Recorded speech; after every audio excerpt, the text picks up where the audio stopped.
Hello and welcome to the Knights of the Smith Dinner Table actual play production of Hit Me With Your One Shot. And tonight we have a special guest as a GM. We have Jeff from Cartoon Villains, and he is going to be running Modern Magic for us using the Savage World system. And as you can see, we do have two new guests on as well. Carl from Tabletop Tango up there in the upper left-hand side, and in the bottom left-hand side. And I've got to say, see, have I gone past 30 seconds? Yes, I have. It's about fucking time, Landauer. Good to be here. Thanks for the invite, guys. And without any further delay, I will hand it over to Jeff.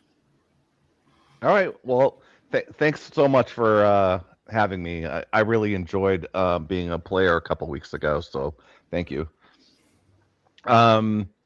Yep, this is my custom setting as an ACE licensee, and I've been working hard on the Foundry plot point campaign, and I'm probably, I want to say, about 60% done. So obviously for what we're doing tonight, it's plenty done.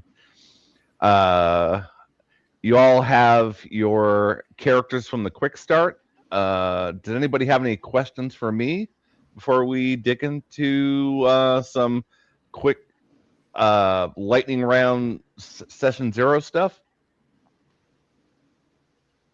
Nope. Okay. Looking forward to it. Yeah. All right. Excited. All right. So let's go to the intro. All right. So you all are playing human mages and have broken one of the 3 laws of the Mages Guild. And the laws are pretty simple. It's don't get caught using magic with the mundane. Don't try to use magic to take power for yourself in an obvious way. And don't give mercy or help to a renegade, so someone who's broken the first 2 laws. So there's no mage police, there's no moral authority. There are groups that will enforce their morality on the world, but it's not the guild. And you've all looked at your sheet to see which law you broke, correct? Oh, yes. Okay, perfect. Sure did. All right. So before your sentencing, out of the 13 archmages, it was split 6 and 6. And at the last minute, Magnus Endicott stepped forward and petitioned an alternative to you getting a harsher punishment. And that was to work for his historical foundation, which is a cover for mages to get around places of power in New England that are protected as historical landmarks. Obviously, you accepted. Fast forward from that day at the end of October to March, and we're going to say that this all happened in 2025. So it's now going to be March of 2026. The event happened. So the event is something I've made up to kind of give a bond to people playing the pre-gens. And when you watch a movie and they say, you remember that time in Budapest? Mm-hmm. It is purposely there for you to backfill whatever you guys want to backfill into there. But we're going to put some guardrails on it in a moment.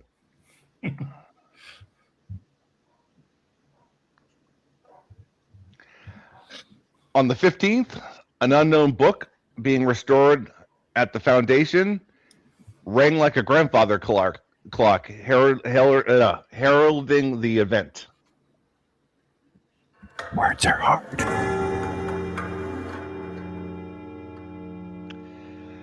Abigail Black started researching more about the book immediately, while Magnus and the rest of you dealt with the events.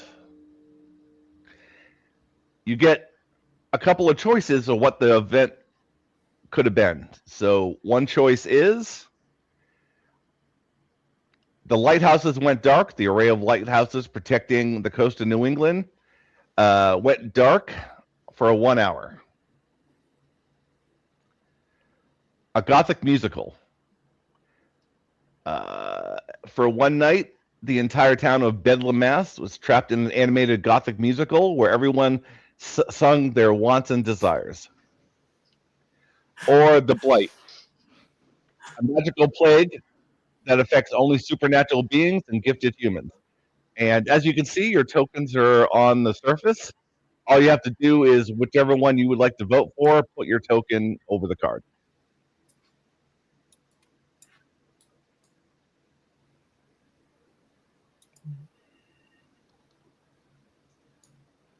I'm not sure I'm seeing what you're seeing.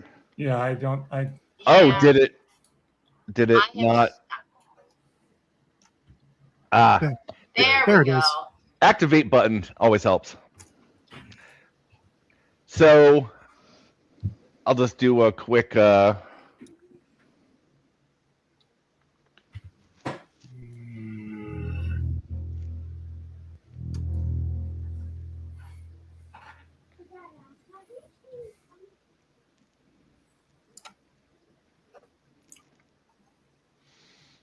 okay, so it looks like lighthouses it is, with it being pretty close with 2 on the Gothic musical, which is my personal favorite, being a Buffy fan. We're still going to sing horrible songs all night, though. Just putting that out there. I mean, the first show I was ever on with James, I said. I mean, I wouldn't have it any other way. So Wouldn't have it any other way. Well, the You lights saved went it. on. Anyway. you saved the day, but it came at a price. And the price is either you are lost in time and space, Magnus and your team are cast through time and space and reappear weeks later, or cast into the Fey realm. Magnus and your team are cast into the realm of Urban Fey, where you are held captive by Bellatrix for weeks, which is the Queen of the Light Court. 2 choices.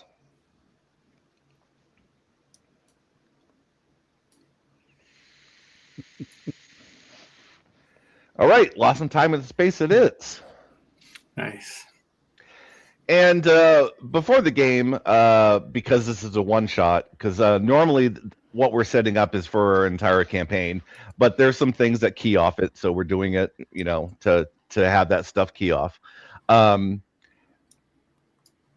So the players filled out a relationship sheet, and you know what? We're going to let everybody at home follow along. So the doc was from this Google Doc where they...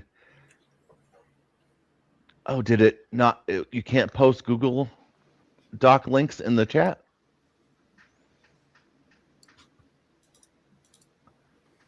You're that's a muted, bummer. James. It's time for the Knights of the Smith dinner table game. Anytime James mutes himself or something happens, well, he doesn't have control of Foundry, so we can't play that part of it tonight. But anytime James mutes himself, we take a drink.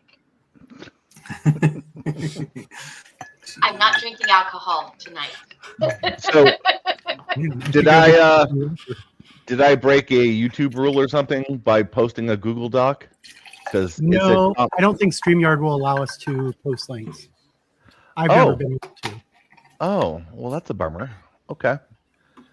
All right. Well, so they filled out a relationship matrix. They're very funny and took them a while. But we do have a few more with the NPCs to go over. So we're going to do that real quick. All right. So this card is for Magnus. Some of his personality traits is he's annoyingly optimistic, permanently distracted, and the head of the Historical Foundation. So what I'd like you to do is put your token on a question you want to answer, and then tell me what the answer is. Mikhail.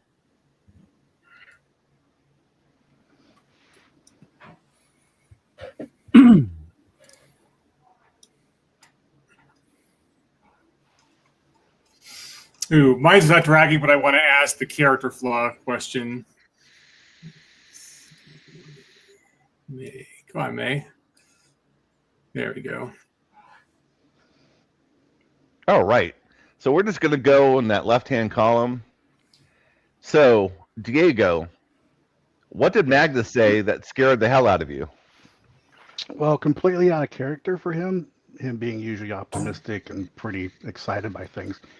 He said he ran across some information in an old book that pointed towards something terrible happening, and he couldn't be happy about it. He didn't give me more details than that, but it really seemed like it had shooken him a little bit. Nice. Cool. Mikhail, what do you admire most about Magnus? It is relatively simple. He's a nice guy. He knows how to get things done. He gets out of my way when I need to do things. So in other words, he's cool. He's just cool. Okay, nice. And I'm going to give you a accent Benny. Nice. All right, May. What character flaw? Go ahead. Yeah, Magnus cannot do math in his head. One time I snapped, asked him, what's 8 times 7? And he did not immediately reply 56. So May, as the head of a bank, is a little disgusting with people who can't do math in their head. So. Yeah. Like my grandmother says the same thing. So, all right. So, Marcella, if you had to do it over again, would you have said yes to Magnus regarding joining this team? But of course I would. It is so amazing to discover the different things and its history. And I'm so curious about everything, and I have to know everything. So of course I would have. Nice. We will give you a Benny for playing to the personality traits of the character. And Thomas, Magnus has a friend named Blank. You don't trust him. Friend's name is Luke, and that's because his name is just too close to the name of the Morning Star. Okay. Fair enough. All right. Next NPC. All right. Same deal. Some true things about Abigail, singer of the band Arcane Orchestra, loves her husband Ethan, the right hand of Magnus, driven problem solver, and birds and cats love her. Please place your token on the question that you would like to answer.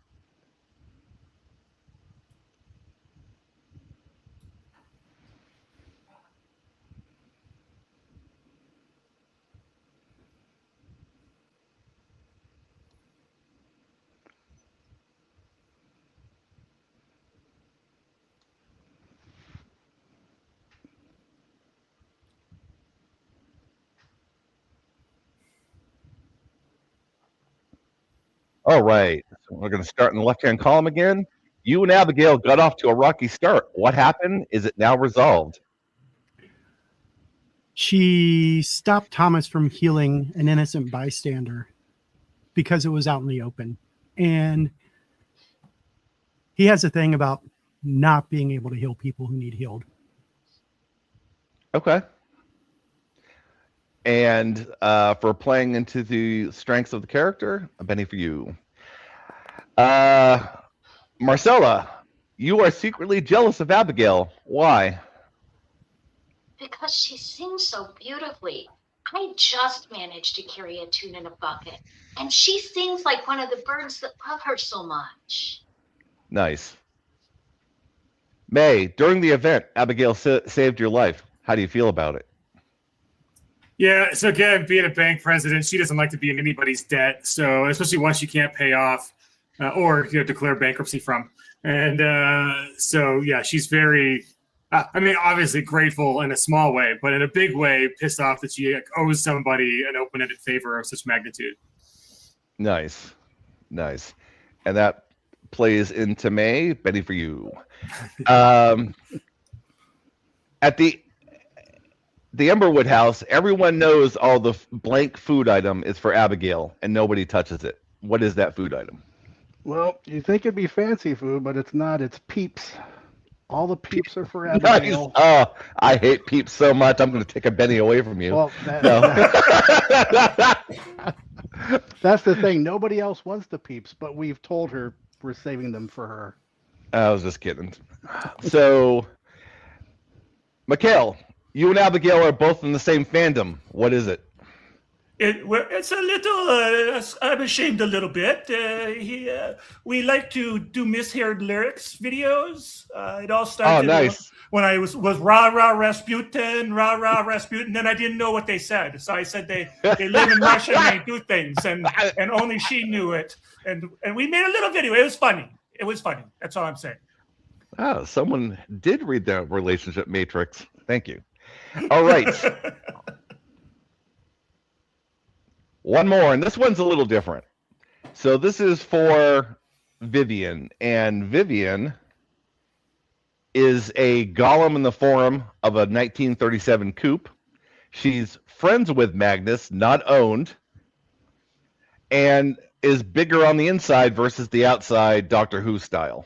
So in other words, while it might be a 1937 coupe, you all can fit in it. All right, so each of you will click on your portraits, and it will roll a d20.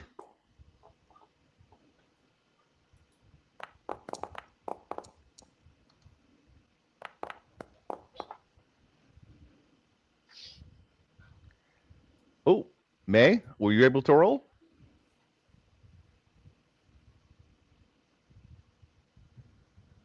Now we need to add Landauer to the And game Yep. because he's muted. Sorry. Are you not able muted to? again. Yep, I'm adding him to the game. Are you not able to click on your portrait? He might be on push to talk. There we go. I'm talking, and there we go. I should have gotten on the portrait. There you go. Nice. Sorry, I had Rah Rah Rasputin up on my screen because that was the one I sourly pegged our friend here with. Well, as we can see, Thomas has won the role, but what he wins is that Vivian doesn't like you very much, and nobody knows why.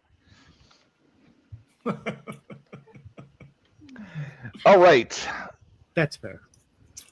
So, based on all the questions that we've answered both before the game and now, you were falling through time and space, and while you were there, you had visions of Abigail being in mortal danger, and each of you had different versions of that the whole time, and it feels like you've been falling and lost forever. And you come out. And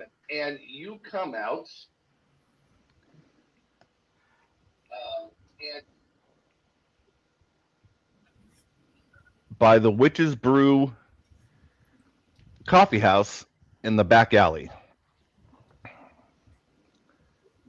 near downtown Bedlam.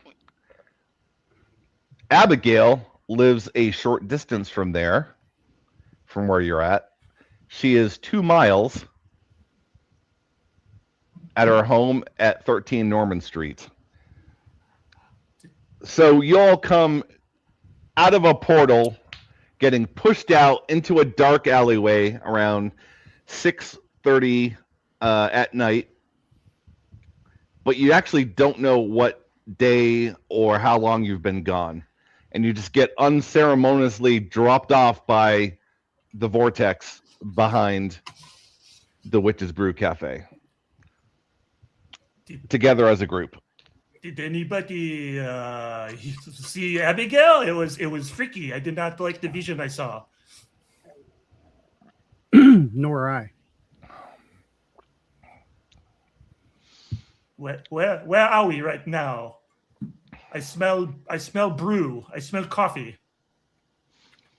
Yeah, you're on Cabot Street in downtown Bedlam, which has shops and restaurants and that sort of thing, and then it goes out to the east toward the more residential parts of town and bigger homes and stuff. And we know this area, right? And we know this yep. area. Okay. Yep. This is the historical foundation. A bunch of this area are historical landmarks. Almost every lighthouse will be. The actual home, Magnus's home, is considered a historical landmark, Emberwood Estate. And you've been here at least for the time that you've been in the historical society, but I'll leave it up to you how long you were here before that. So you would probably know the area fairly well, yeah. And you all are able to, when you're on the proper plane of existence, able to call Vivian to get a ride at any time.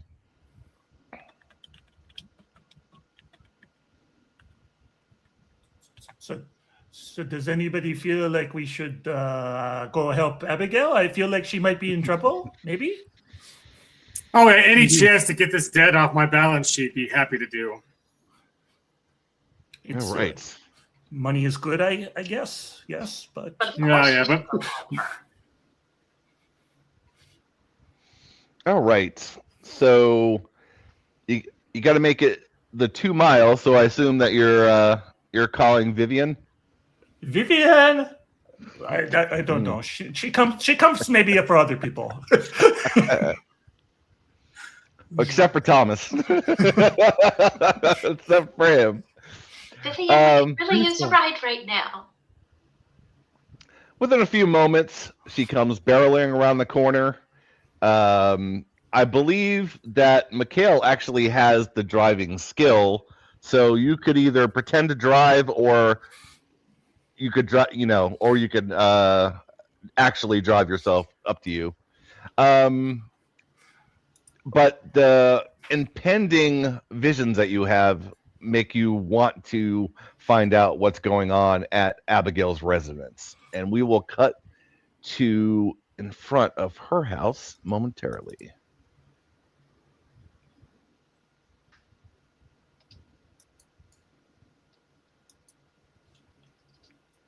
Did everybody else get the map? Or was I the only one that didn't get the map? I saw it on the small screen, so it doesn't matter. Oh, I love that effect. That's awesome. So it's a rather quiet night as you pull up in Vivian to the white picket fence in front of Abigail and Ethan's house.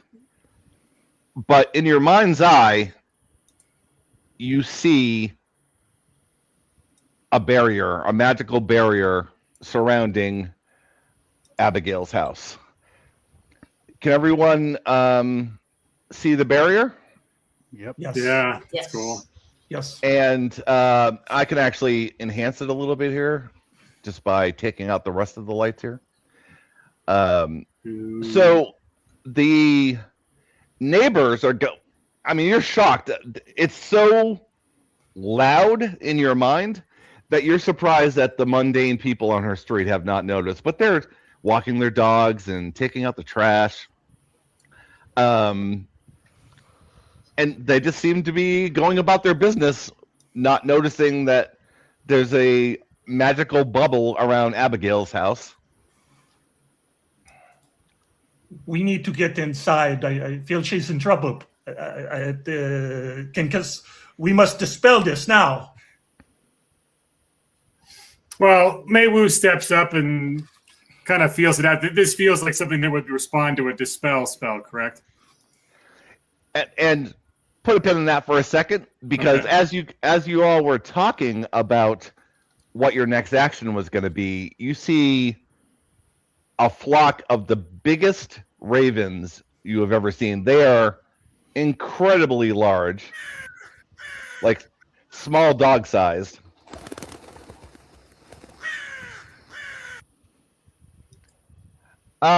And since you deal with the supernatural on a daily basis, why does everybody make me an occult roll.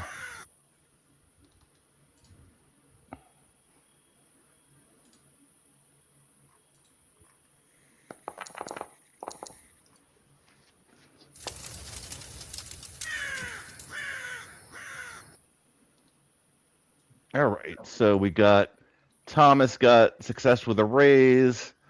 Mikhail, not so much.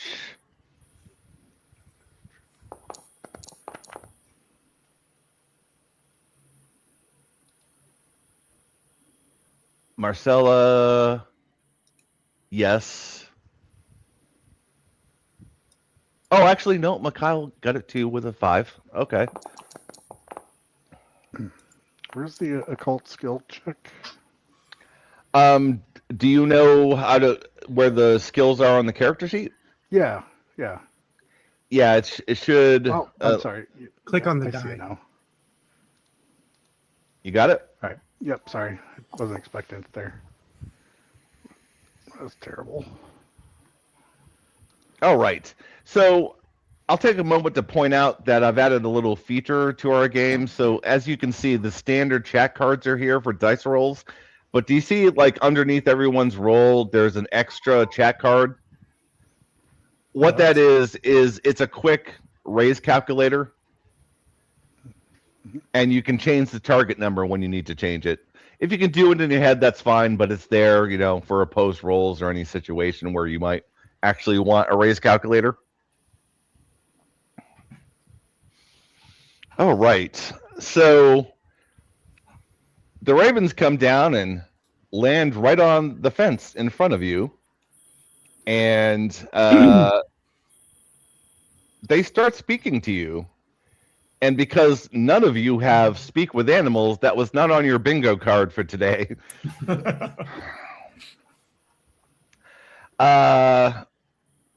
And this is what they say in your mind.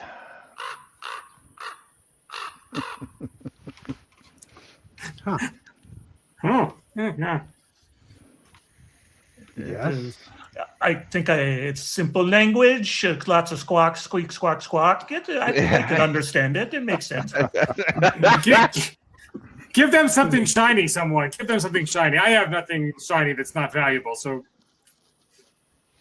So they seem to be waiting for a response. Does anyone actually give them a response?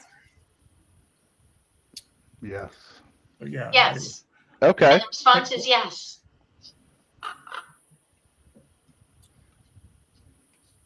Huh.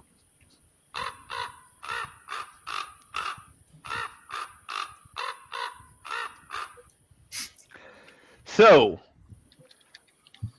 those of you that made your roll, you know that these are not natural ravens. They are the spirits from the court of ravens, which is a set of raven spirits that seem to get involved when magical wrongs are done and to tip the scales back into justice, or at least more balanced. So the fact that they're involved is curious, and that they're giving you their sight and how they see things.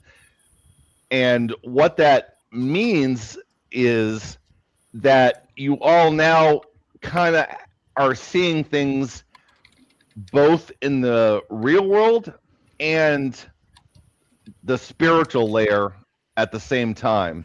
For instance, there is a old couple taking out their trash together, and you see both their actual look, which is being in their 70s and being a little slow, but in the spirit world, you see one as Prince Charming and the other as a princess, because that's how they see themselves. Oh. It's so cute. I find it cute.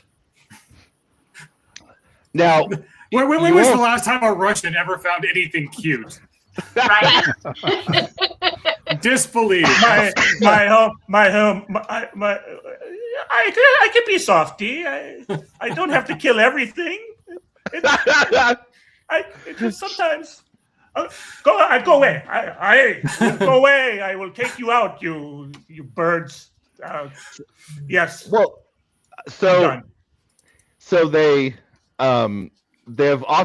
given you, whether you wanted it or not, their site, and you all have like a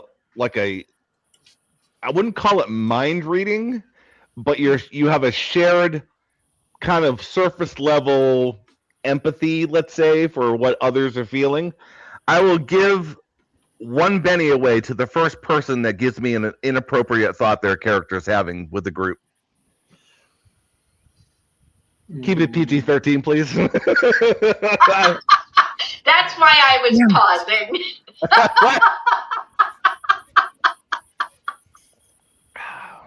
I'd like to eat one of these birds. I don't know why. I just want to eat one. My grandmother has a wonderful recipe for pigeon pie. So, yeah. No takers on that? Okay. Well, I mean, we had 2 of us conspiring to eat these birds. That's pretty appropriate. Fair enough. You know what? We'll give the bird eating Benny. The bird eating Benny. PG-13. My brain froze when I had to keep it PG-13. I made it twice as hard, right? Yes. Yeah, I don't do jokes in that range.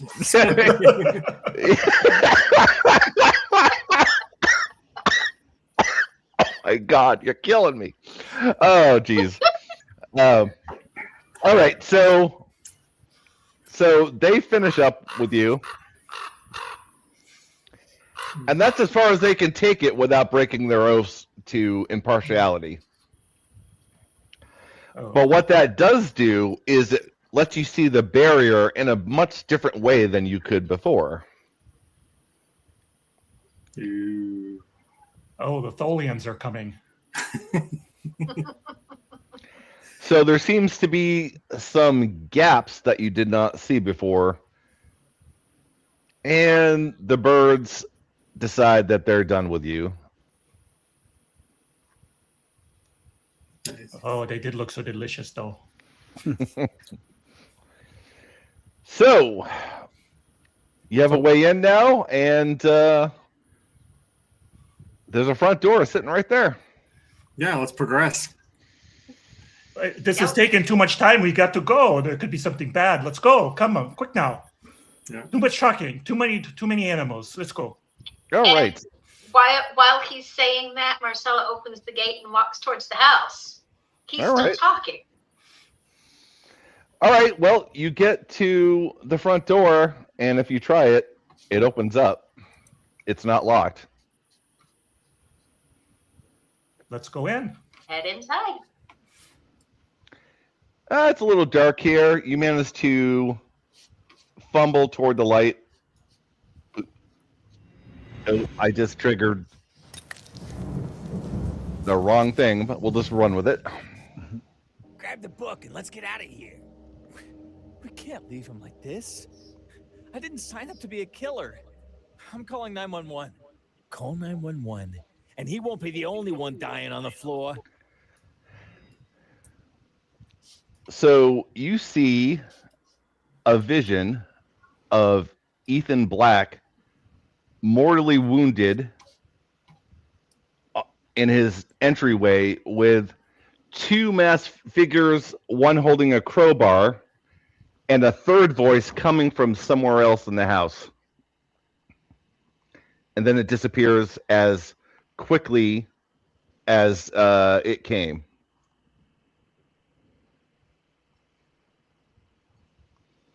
I don't think that's normal.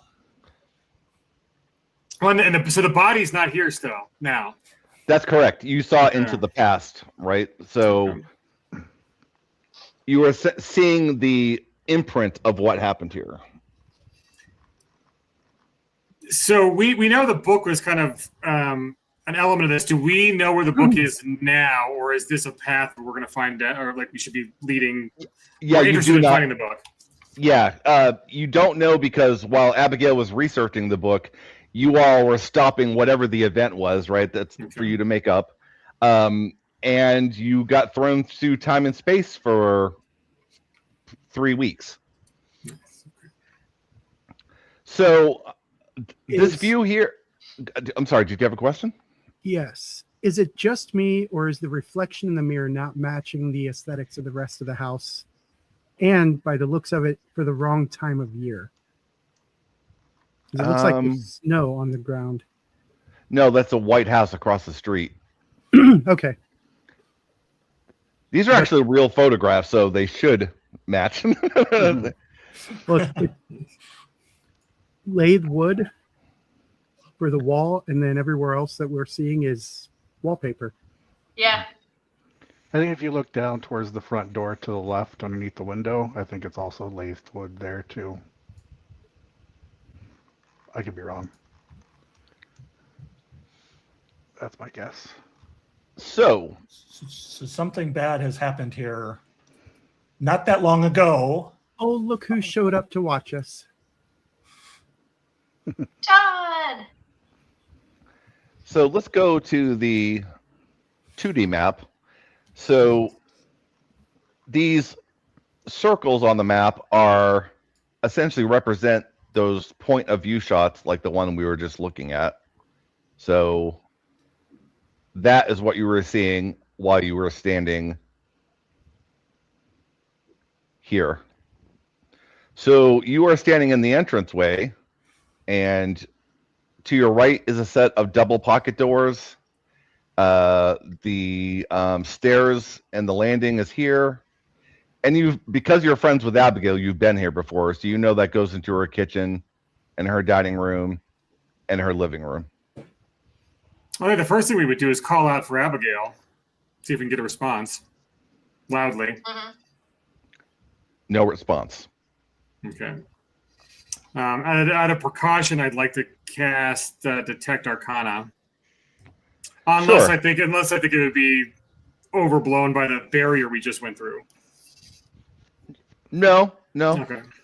And I do need to know who closed the door behind you, or did someone close the door, more to the point?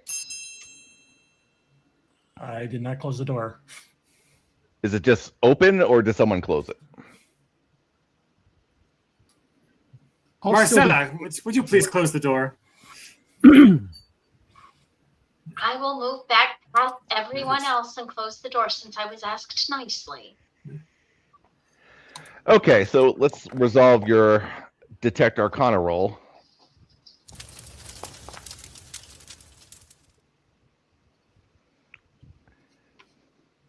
So this isn't a very big home. So if you did even remotely well, you should be able to see that there is magic on the second and third floor and also in the basement. Okay. Well, let's be tactical and make a quick work of this floor before we go upstairs. I am so happy you did not say let's split up. I feel like that would be a bad idea. So quickly, into the living room. Follow me. Yes. I just want to resolve one thing with Marcella. So let's go back to the point of view map here. Mm-hmm. Let's see, entryway. So when you closed the door, you noticed this symbol was carved on the back of the door. Wait, what? I'm going to study the symbol. Sure. And I'm making it glow to make it stand out. It is just a carving on the door. Okay. This wasn't here before. And is this an occult check? Yep. And I actually say that out loud. This wasn't here before. There goes Mabel's dice, and she doomed it. And I doomed it. What's dooming it mean? Because that was a good roll. That means I exploded on the first and got a 1 on the explosion. Oh, okay. And it is named after our friend John Doom. No, yeah, I just didn't. Yeah, I didn't know what that meant, but that's Yeah. funny. So you still got a raise though. So Yeah. you figure out that this symbol is for, from what you see of the pattern, it's for keeping things in, not out. Why? Yeah, that's why I want to do the basement last. Why would Abigail have been trying to keep something in?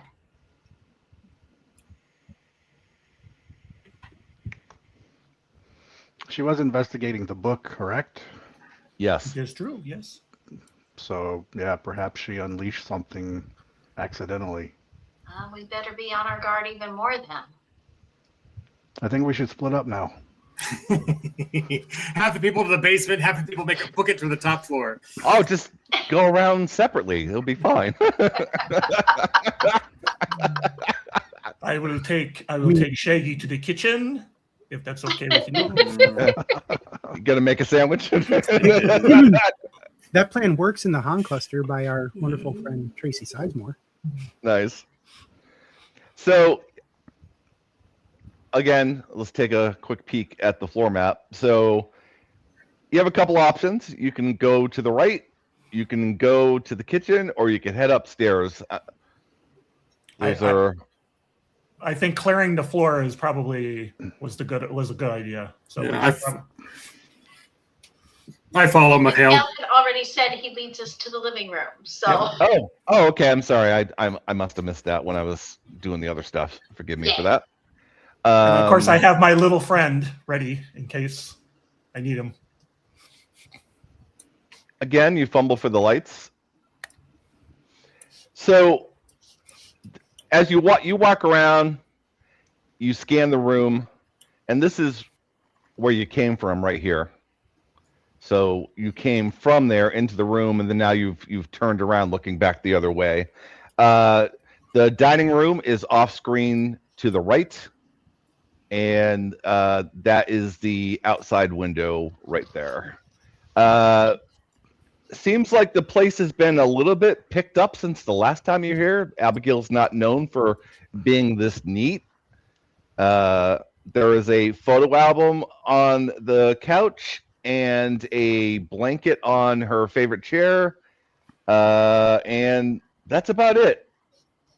You don't see any of her instruments or the plethora of notebooks that she keeps around to write down lyrics and ideas.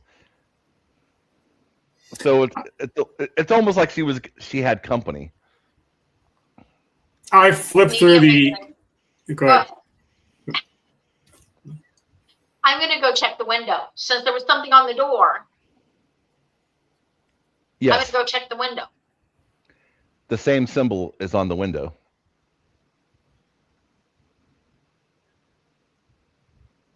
The house is definitely worded to keep something in. I go flip through the Ethan and Abigail journal just out of morbid curiosity. Okay, so, and as you do, you notice that a lot of the pages are wet, probably from tears. It's actually kind of smudging the black writing that is on the pages. And as you do that, you start smelling cheap vanilla, like really cheap. We're talking dollar store candle vanilla. And you start feeling and seeing a vision of one of Abigail's favorite moments from when being in the house. But it's mixed in with a deep and bottomless sadness that is fighting both the wonderful memory and the bottomless feeling that she seems to have at that moment. So let me go ahead and show you what the vision looks like. Are you sure this is the house that you want? Yes. It's got a few issues, but we can Yes, fix most of it. it's got a few issues, but we can fix most of it, 13 I Norman think. Street. Which listing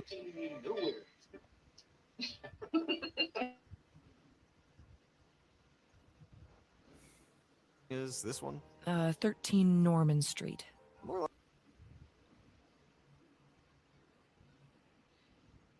like 13 Nowhere Street.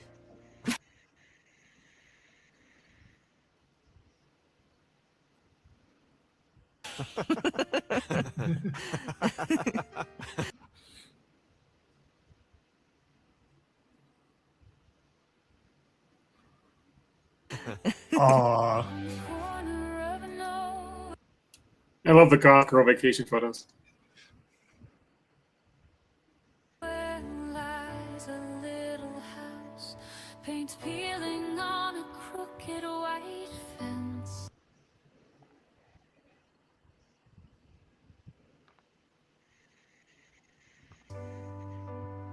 To the rhythm of roof leaks, floors that squeak. A dream begins full of love and lilac scent.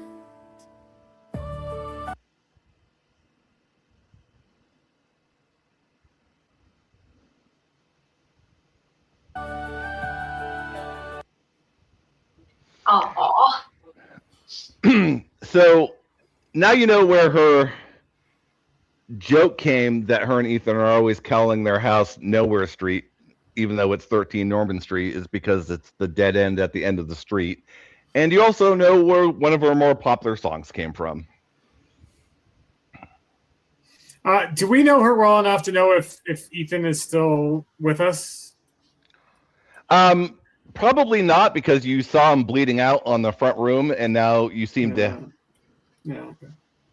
That would be a good deduction without a notice roll. You know that he's probably dead. Okay.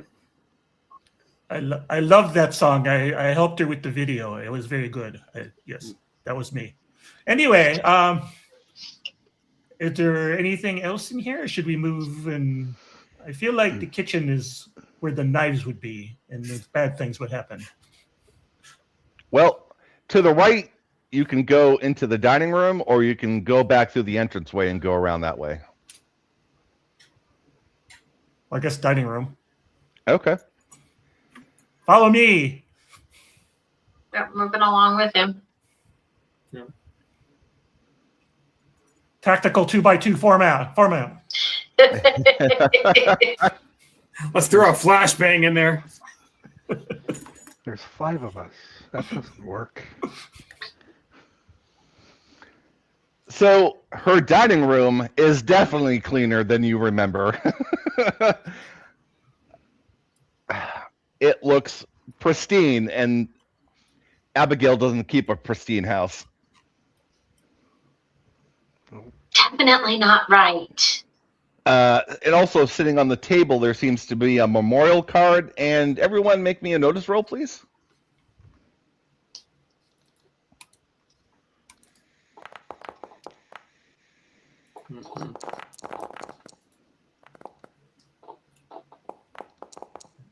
I've got a bunch of them. That wasn't any better.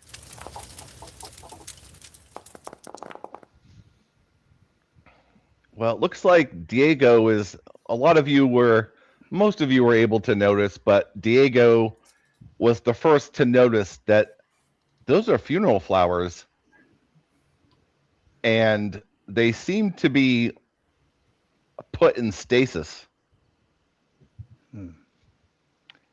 And underneath is a memorial card, and it seems to be for Ethan. Does it have a date?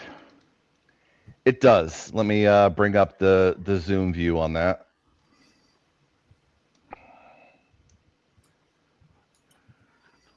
May's getting the eepy cheepies that maybe she brought her hubby boyfriend back to life. That's why she's keeping a zombie in the house. April 14th, Well- we disappeared. Can we do the math now and know how long ago we've been missing? Yeah. So it was the Ides of March 15th.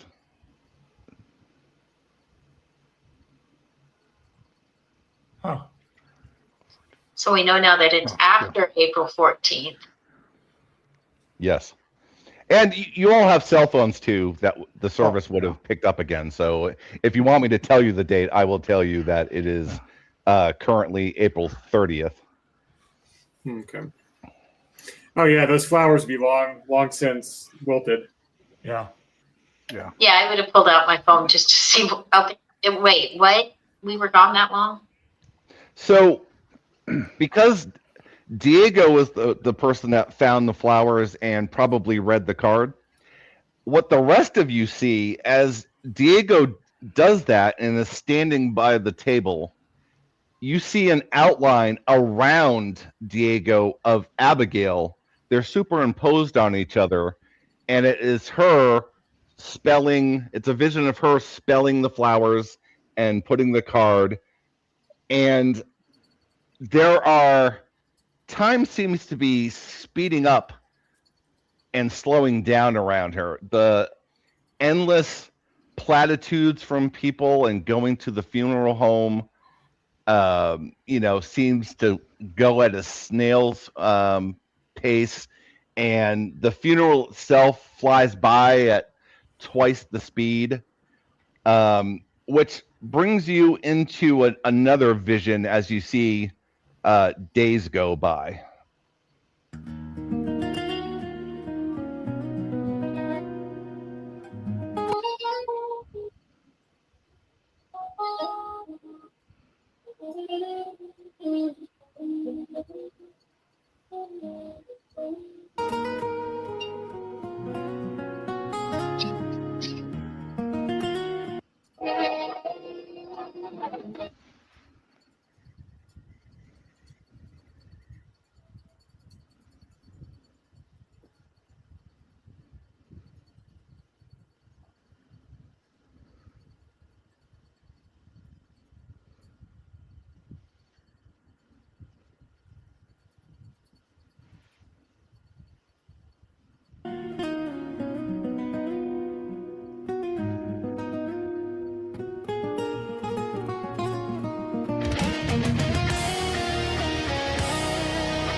So as the vision fades away,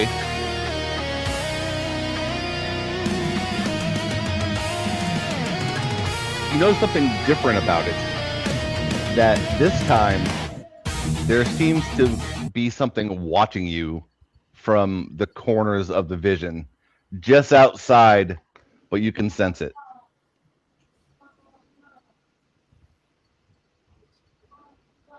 Like in the peripheral of our vision, kind of like. Yeah, like you're seeing these visions that the ravens have blessed you with or cursed you with, depending on how you want to look at it. And there's something on the edge of that, and it's staring at you. I keep looking around trying to catch a glimpse of it. Gonna come out to you fraud, you scared thing. Come show yourself.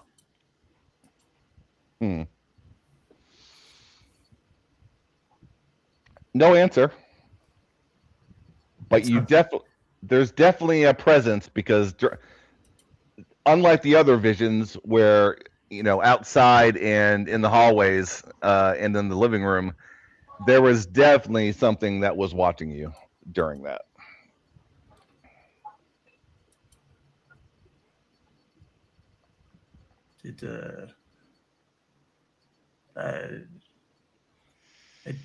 I feel very icky right now that somebody be watching me and not show themselves so that I can take care of them.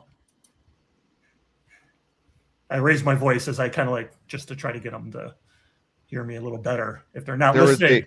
There is a strange silence that besides the visions, you don't hear a lot going on in the house. In fact, everyone make a common knowledge roll.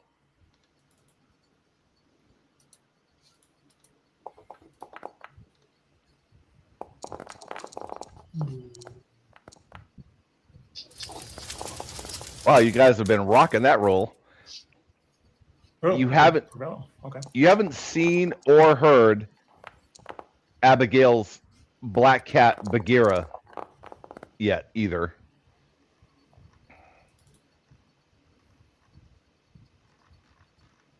Oh. Yeah, Maywu doesn't know anything. She's still flipping through that book. No, I do this time. I've been in it. Teary. I've been in it. Oh, okay. Yeah, she failed I thought twice. you said She's Mabel. failed like the. Oh no, Maywu. Sorry, Maywu. No, it's my ears. Yeah. I'm worried about the kitty, the little kitty cat. I'm worried about Abigail. Well, the kitty and Abigail may be together. We need to find them both. Let's keep moving to the kitchen. Yeah, to the kitchen. So over here to the left off screen is the entrance for the kitchen. So let's see. And just before we leave the dining room, I've looked just to confirm that symbol is on the window again. Yes. Yep. It's been on every window that you have checked so far. Good thinking. So there's a small nightlight above her teapot. You managed to find the lights. And it's her kitchen area. And there seems to be a box sitting on the island counter.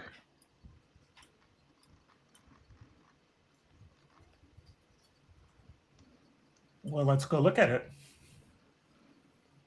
That seems to be very right in my face. How can I not go look at it? Right? Oh, that's not good.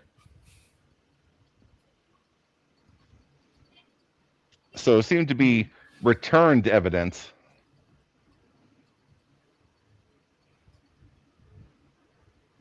I get a little sad.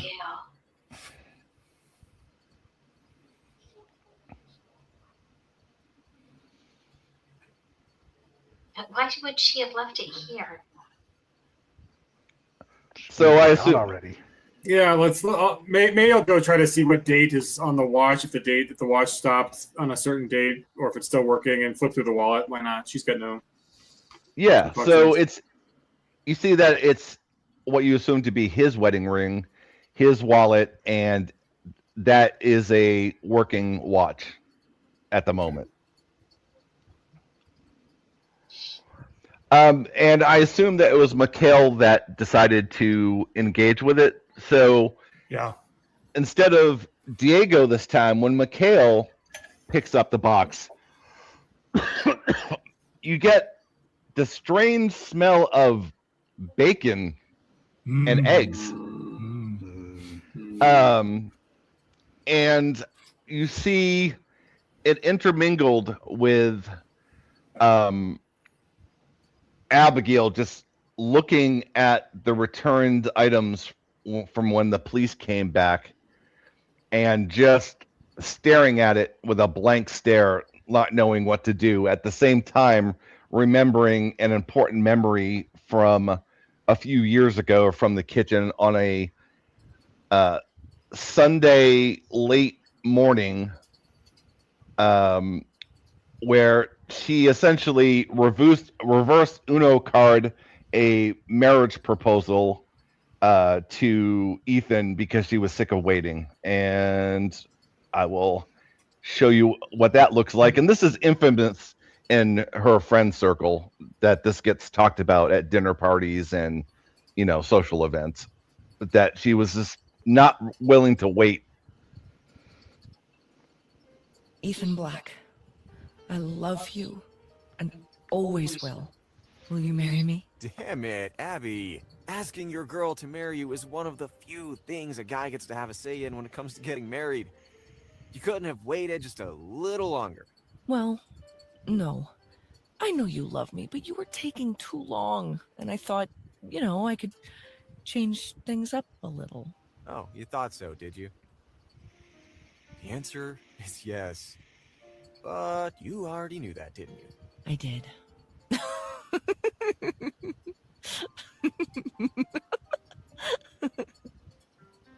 Never believed that life was fair.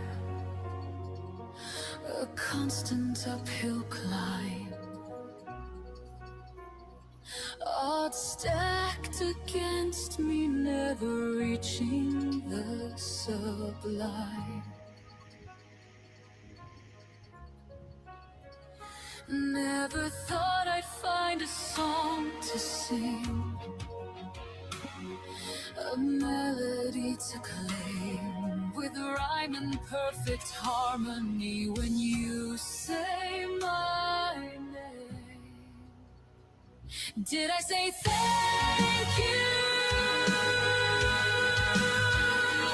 I know I did, but if I didn't, I will.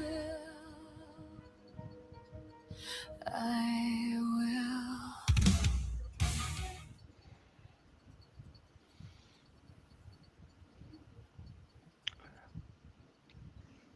And after that vision ends, somewhere around your feet, you hear meow. At least the cat's okay. Is the cat down there by my feet? One of yours, it's doing the whole figure eights around everybody. So one of you has the cat around it. Where's... I Hey boy, where's there, Abigail? over to me. Hey boy, where's Abigail? Oh wait, it's cat. Sorry. Yeah, that doesn't work with cats most of the time. Is she trapped in the well? Diego's gonna wander over to the refrigerator. He's like, all this searching has made me thirsty. And he opens up the refrigerator looking for something to drink. Okay. There's not a lot in there. There's a pitcher of filtered water and some ketchup packs and mustard packs from whatever takeout she's gotten recently, and not a lot else. Okay. But there's stuff in the refrigerator, which kind of surprises him because he's kind of thinking that they've moved out. There's nothing here. But so he finds water. So yeah, he'll pour himself a glass of water. Yeah, there seems to be like 2 to-go boxes in there, and nothing else. Nice to-go boxes. Anything good in them? Lobster roll from a local diner, and a half-eaten burger from a different diner. Moldy? Not moldy, no. All right, the hamburger's mine. So they haven't been there that long. So that's correct. Yeah. And the kitchen looks as neat and overly put together as the other places. Yeah. She's not known for her house cleaning skills. Everything's cleaned up like super well. Okay. Yeah. Where did you find the other magic? Upstairs, right? There's something upstairs and downstairs, either way. Yeah. So basement, second floor, third floor, because this is a 3-story building. But yeah, I mean, maybe we've seen horror movies before. She knows you don't go to the basement till the end. Like you go trip things off on the upper floors, and then you end up in the basement. So with the car running outside. Yeah. So. All right, well, let's go upstairs then, I guess. So, is there anything interesting happen on our way back to the stairs? Do we see anything? Nope. You've essentially hit the most emotionally charged objects that were left on the first floor. So no, there doesn't seem to be. Coming with us. The cat follows you and then gets bored, because it's a cat, and fucks off and does whatever it wants, and then a few minutes later it will be behind you again, trying to murder you as you go up the stairs by tripping you. That cat's getting lobster roll tonight for dinner.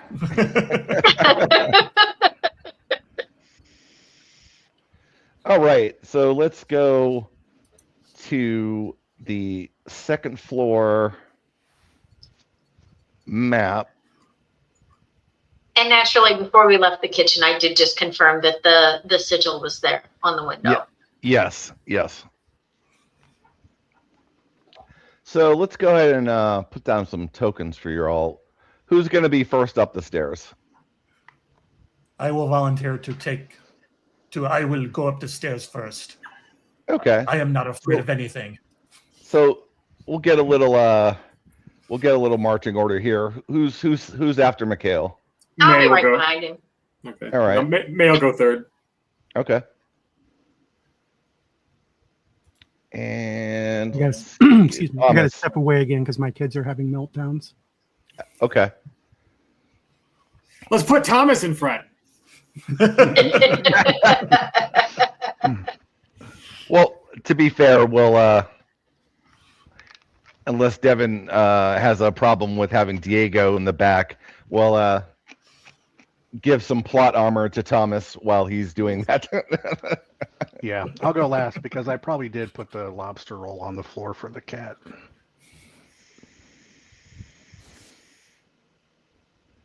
So some of you might have been up here before, although probably not as often as so it's a series of the master bedroom is off to Mikhail's right.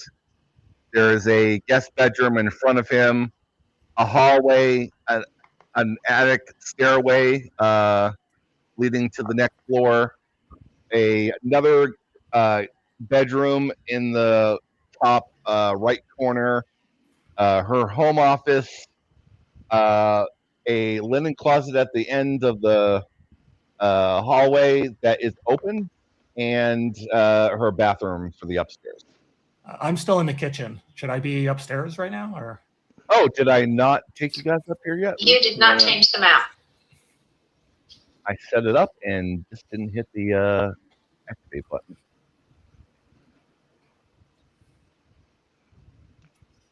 Nice. Okay. So Jeff gets to be part of the drinking game now.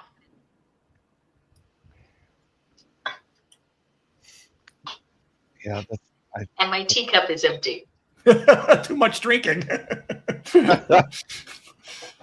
Where's the master bedroom again? You notice I was prepared though. Oh, yeah, you were. Let's go right into the master. We're right there. Okay. Yeah. Sure. All right. So you enter, and this is a room that obviously you've not seen before. And oh wow! Whoa! I'm sorry. Yeah, I guess some of us knew Abigail just a little bit more. Diego and your skanks. Lay off Abigail. She's a good girl.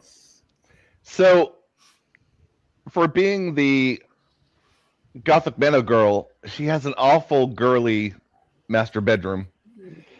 So which is strangely out of character, but not completely without merit. Maybe it's something that she doesn't want to share with everyone most of the time.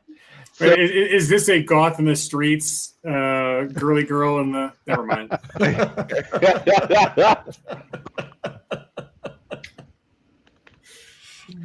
So again, this room is cleaner than you expected, and there is a journal on the nightstand, a few things on the makeup stand. There is a closet, a walk-in closet off screen to the right.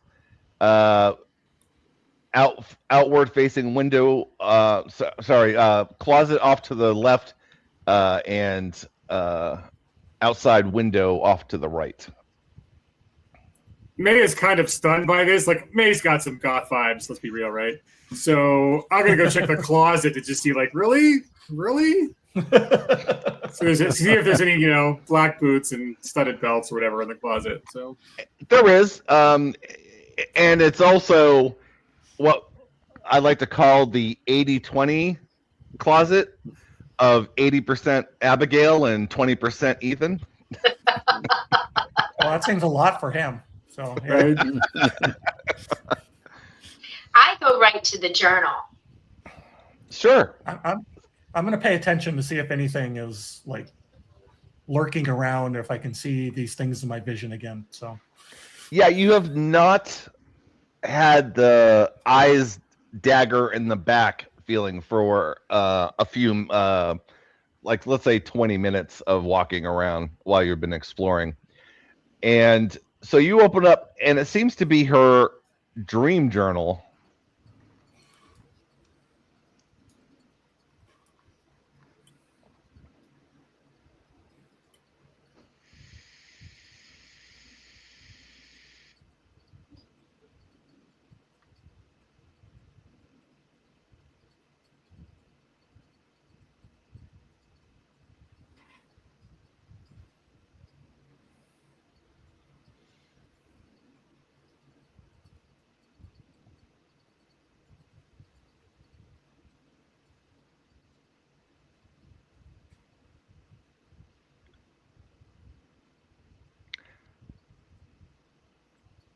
So it seems like she's occasionally had a few cool dreams, but also has some kind of recurring nightmare. and March 14th, is that similar to the day we disappeared? Didn't we disappear in March? March 14th is the day we disappeared, I think. Okay. Yeah, the 15th was the day that you all disappeared, yes. Okay. So the night before. The next. Okay. Yeah, these lyrics are rocking. There's the goth girl we know and love.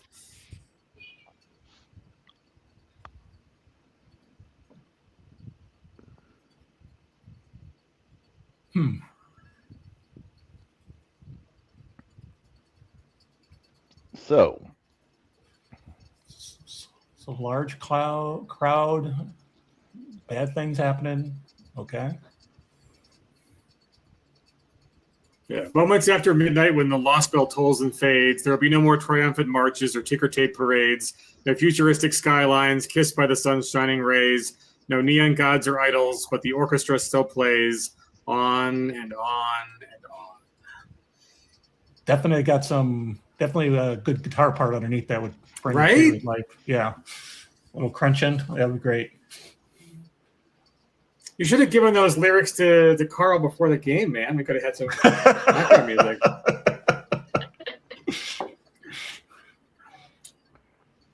So did any visions or anything happen when you opened the book? No. Not so far, at least. It's an important clue, but it didn't seem to come with a vision this time. Okay. All right. Should we keep moving forward? Yeah. Onward. All right, let me go ahead and close the book. So as you all go to leave, you get pulled into what you've read in the journal of the land between sleep and waking. So essentially, that moment when you're trying to wake up from a nightmare, you get sucked into that from the 14th. No.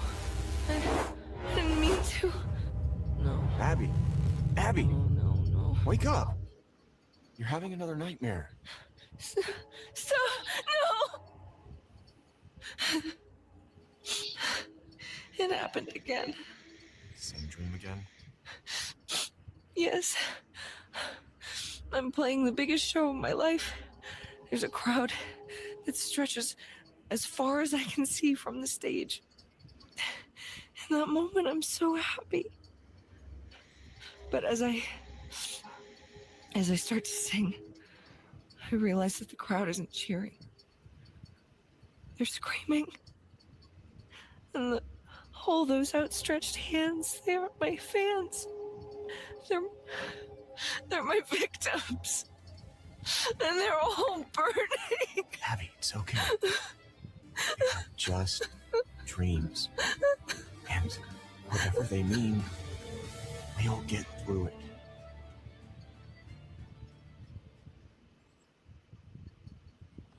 Okay. So you get to see exactly what her reoccurring nightmare is. The 7-string guitar is a nice touch. Very nice. Very nice. So, because that just shows she's epic. All right. Should we cast another Detect Arcana and see if now that we're up here, is there some energy coming from everywhere else in this floor, or is it just this room? Sure. Let's do that. Okay. Oh, and I should probably mention I've added a little feature to the PowerPoint cards. I'm at the spell cards. Do you see the little green calculator? That is a option menu for all the spell options. Nice. I think this one's got. So we don't need additional recipients. We don't need. Oh, alignment sense. Actually, that might be interesting.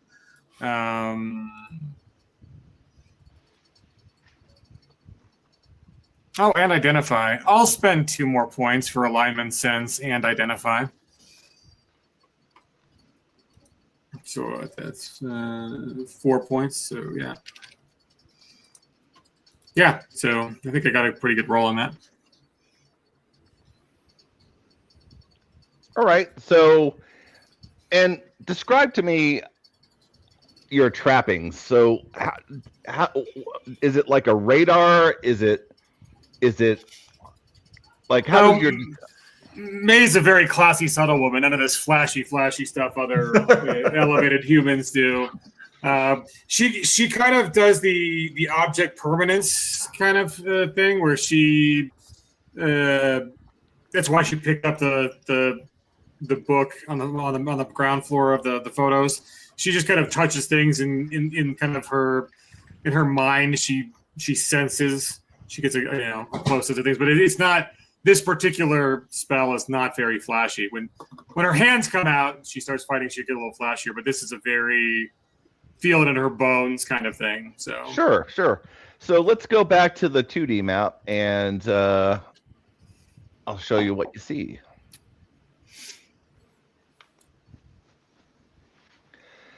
So there is definitely something that you're feeling coming from this room, and there is a lesser ping coming from the upstairs, and there's a fairly strong ping coming from the other bedroom on the north-facing wall.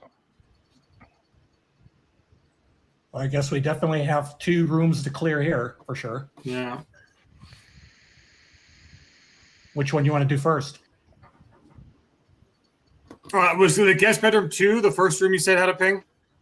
It Yeah. does, yep. Yeah, so let's. I'll walk in there first. Okay. Kind of doing my best Angela Lansbury, impersonation. And as I have been, I look at both windows before we leave. Yes, same symbol. All right. So this is a bedroom that doesn't get used a lot. It's usually for when they actually have company. But May, you might have found the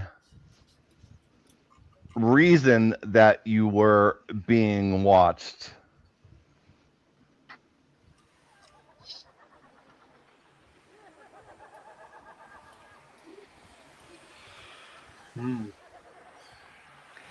So eyes, many, many eyes are looking at from the darkness and the shadows of this room.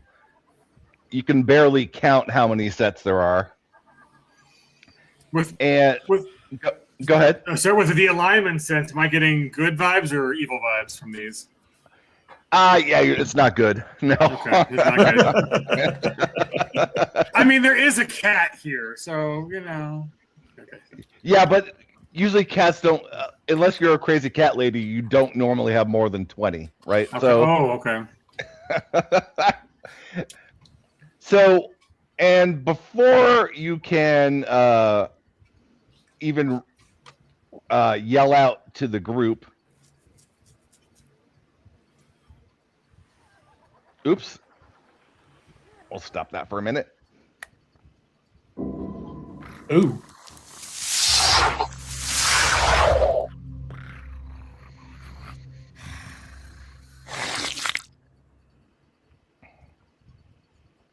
Oh my. Nice. Holy bat people. So, because of your dealings with the occult, there's a pretty good chance that these are creatures that you've run into before. So if anybody wants to take a crack at that, they can before we go into a combat. Yeah, let's do this. Sure. Occult roll? Yep.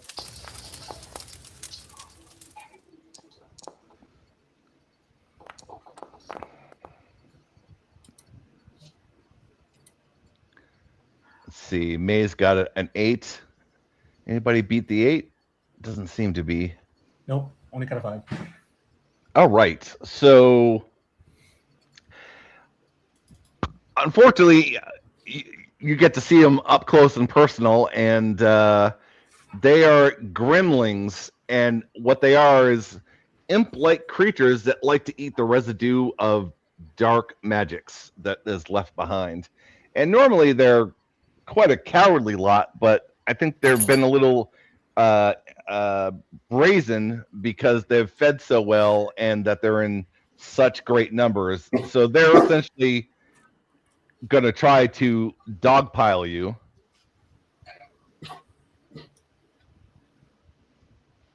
Let's go ahead and let's see. I'll just move you out of the way for a second so I can.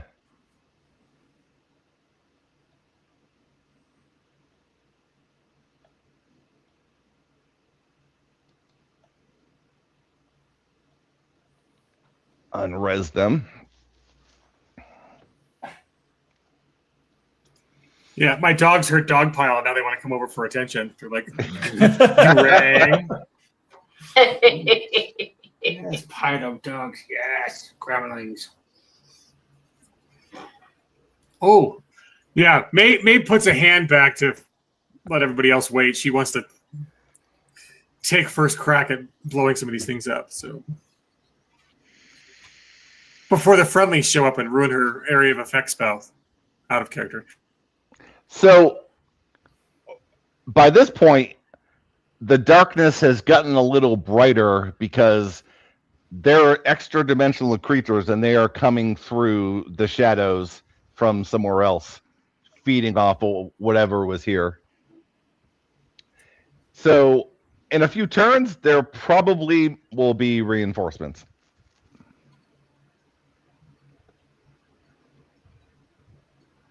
Let's see. And you all are in.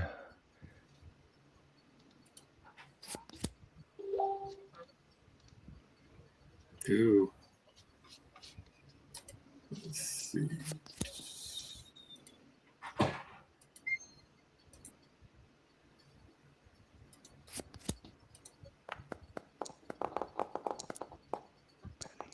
Nice. So Thomas got the Joker, but James is still out of pocket, right? Yeah. Yep. Seems to Okay. be. Okay.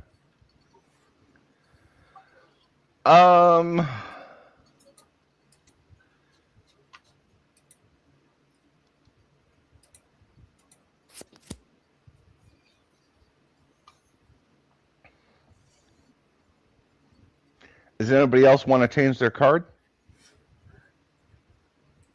King's not too bad. I'm okay. No, I'm good. Okay. All right. Let's see. Yeah, we're gonna say that we'll put Thomas on. So we'll begin the encounter, and we'll put Thomas on hold for now, and that will take it directly to May. Yeah, May's going to come out swinging big on this one. She's going to cast Blast with a, let's see, comes with a medium blast template. Could you throw one of those out there for me? You could do it right from the card, actually. Oh, nice. Oh, there we go. So, yeah, let's do. Okay. Oh, there you go. Medium. Awesome.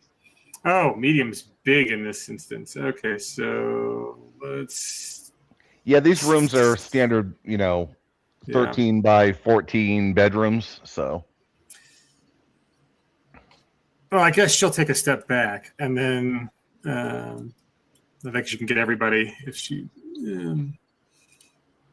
Yeah, she can get everybody and not herself with that second one. If you can delete the first one. Can I delete the first one? Anyway, so yeah, everybody's getting this fun.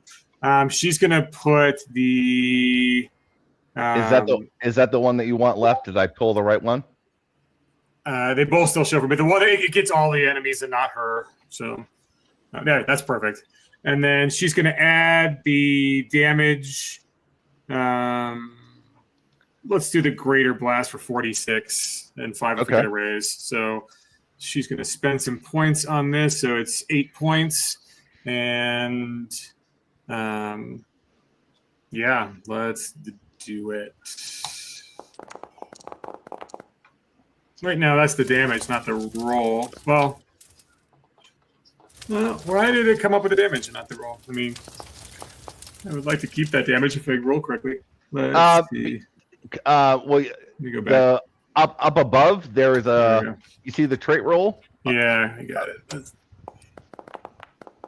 We'll spend bennies on this. No, not the damage. I'm sorry, it moved it down, and damn. We want to spend magic again. Okay, let me get rid of the Benny. Oh, did it throw a Benny out? It did. Okay, so there we go. Magic roll 9. Okay, much better. So okay, success with a raise, and then your first damage roll is pretty good with 28. Yeah, and that does another D6 if you want to roll one more. Can I roll one more D6 for it? Yeah, it doesn't really matter. They are. Nice. You scorched them all. Awesome. So good job. May, being the super cocky one, she turns to everybody else like, "Listen, I got this." And no one's going to believe her that there were 1, 2, 3, 4, 5, 6, 7, 8, 9, 10 gremlings in here. Looks like no one else could see around the corner yet. So, like, the room is just trash now, right? It's like, yeah, a little singe, and the curtains are all whatever. And if you want to be kind, maybe you could throw in a selective so you don't burn down her house. I don't want to set the place on fire yet, so I'll throw another PowerPoint to not do that. I mean, it was expensive, but 9, that's fine. We got the so yeah, that's she doesn't move out of the way. Just say that, like, be careful though. We might have extra dimensional visitors, and no one's gonna believe her that there were 10 gremlings that were there. So you seem very angry for a moment there and blew everything up. That's very nice. I like how you just a little interior decorating while we're here. Go ahead and remove that template, and That's it. And we will. Let's see. Can I mark them all at the same time? That would be wonderful. Here's Probably not if you didn't group them. Here's a Savage Worlds question that I actually don't know the answer to. Is when you spend a Benny to get back power points, does that count as an action? No, I don't think so. Okay, then I'll spend one and get some back then. Yeah, I don't think that's an action. Yeah. I don't remember seeing anything about it being an action anywhere. And you should have everyone should have started with 20 points. Yep.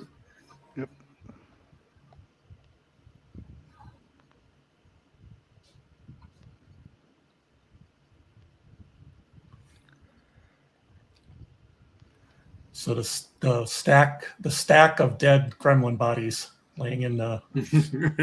Oh, it's true. There's bodies here. Yeah. That's Yeah, good. and they don't particularly smell nice either. I mean, they didn't smell nice before, and now they definitely don't smell good. You left none for anybody else. What?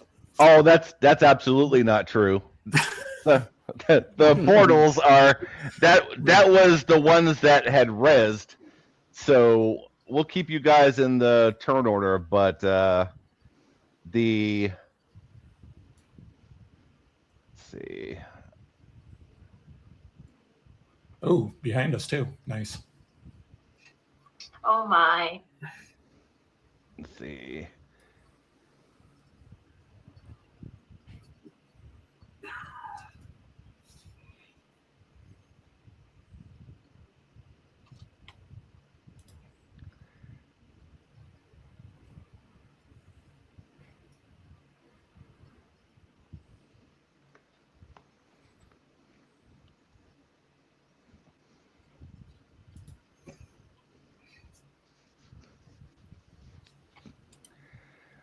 All right. And this time we will make because it's a much bigger group than it was before. Let's see. Where's the combat group? Okay. Combat group. And then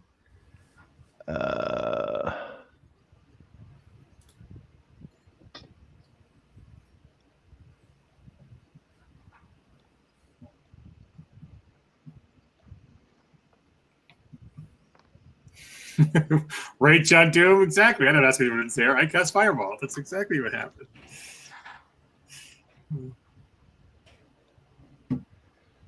And we're going to just say that the bodies here, I'm just going to reuse these tokens as wave 2 here. Actually, it actually might be easier to delete.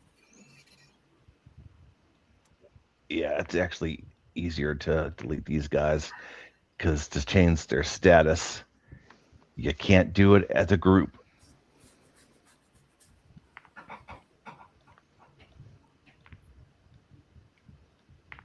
All right. Let's see.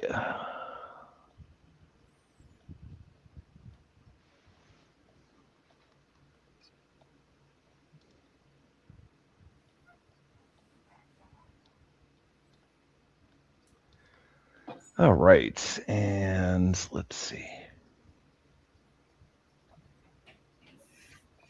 Wow, is it actually starting to get the map get bogged down?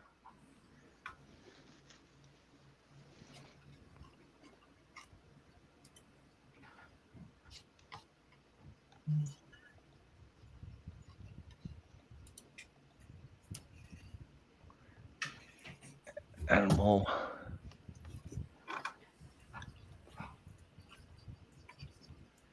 stick all these guys into the combat group.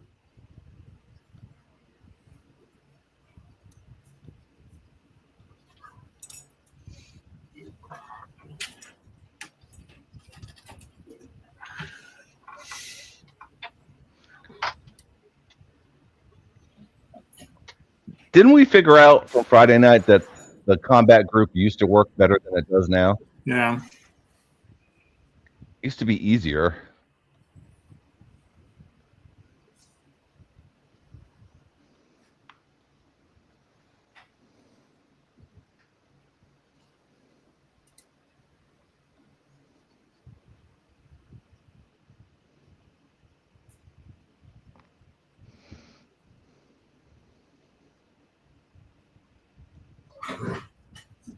Oh, come on. And we did hear from James. The youngest is throwing a fit, so he's trying to rock her to sleep. So hopefully he'll be able to be back soon. No. Okay. That's sad. Yeah, that's not a good feeling. And I didn't actually stick a player in there, did I? No. Okay. All right. And we will get new initiative cards for the.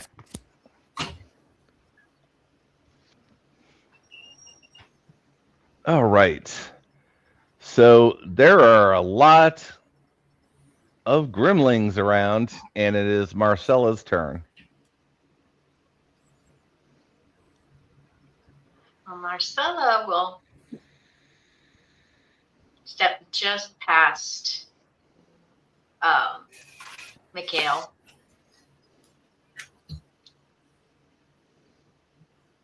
Glances both ways and decides, well,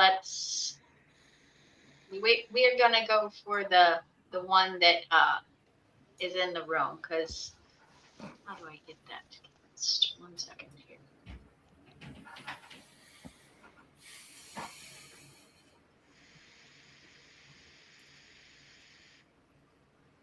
There, the magic button. There we go.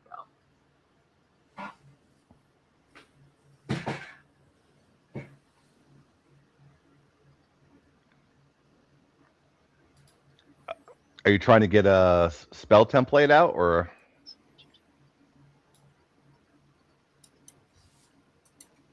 I was looking at the spell to see how to do it for one thing, but yeah, I need to 1 second here. Yeah, you can all that stuff. And medium blast template, there it is. And let's get.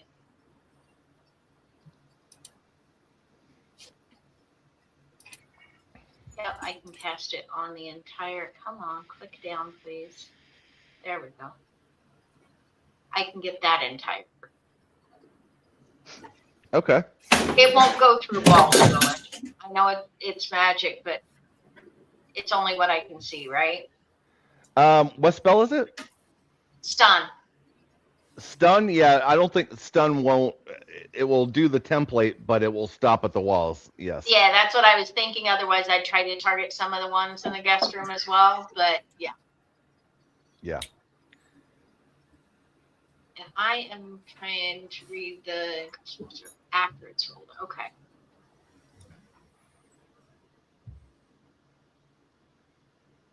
Being a savant might come in handy. Yeah, so you have that ability where you can pay power points on a bad roll after the fact? Yeah, I'm going to actually Benny that one. Okay.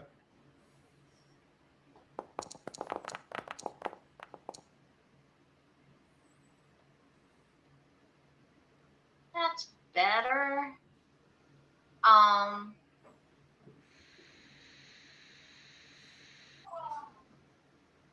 second, I'm looking at the power again.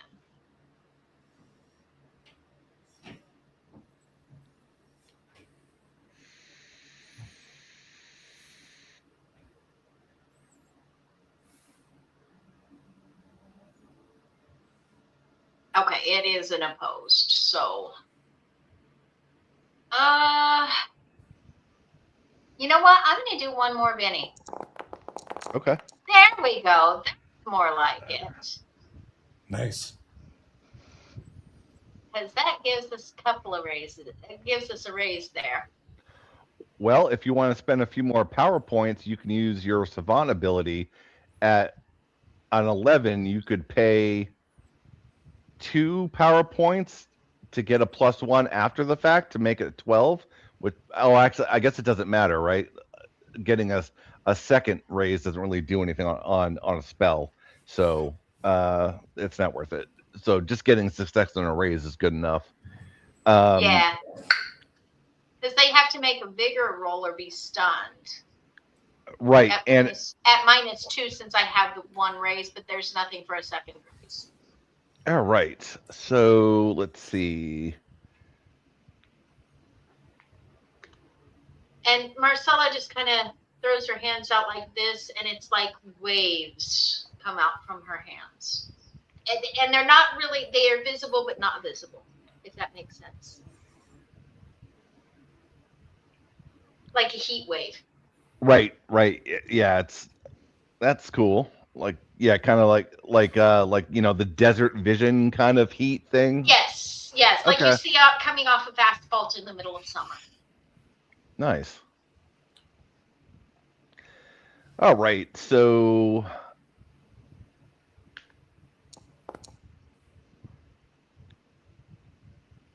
well, he's stunned.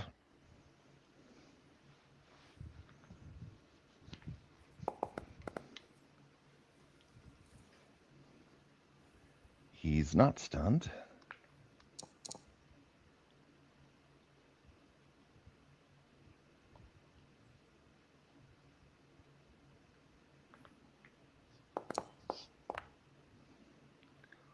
Wow, these guys are they're all going to be stunned pretty quick.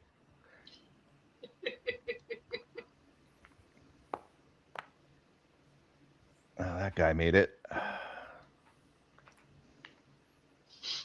That guy did not make it.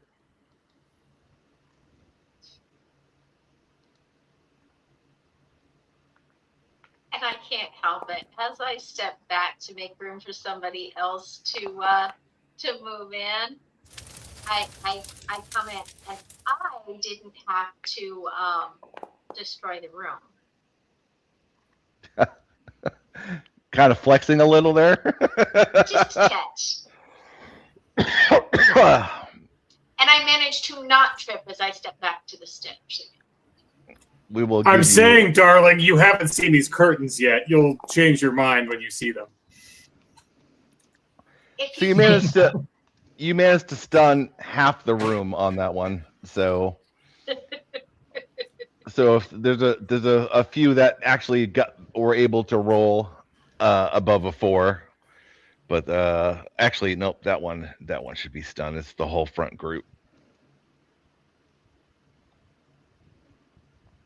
All right.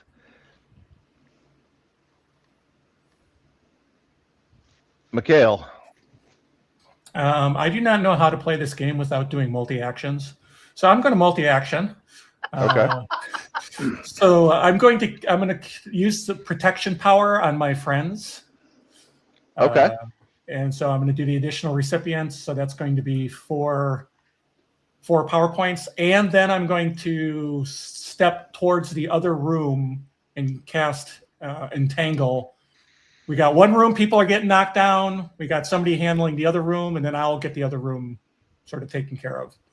Okay, so first we'll start with your role to help your friends, right? Yep. So can I just hold on? Can I just enter the PowerPoints on the card?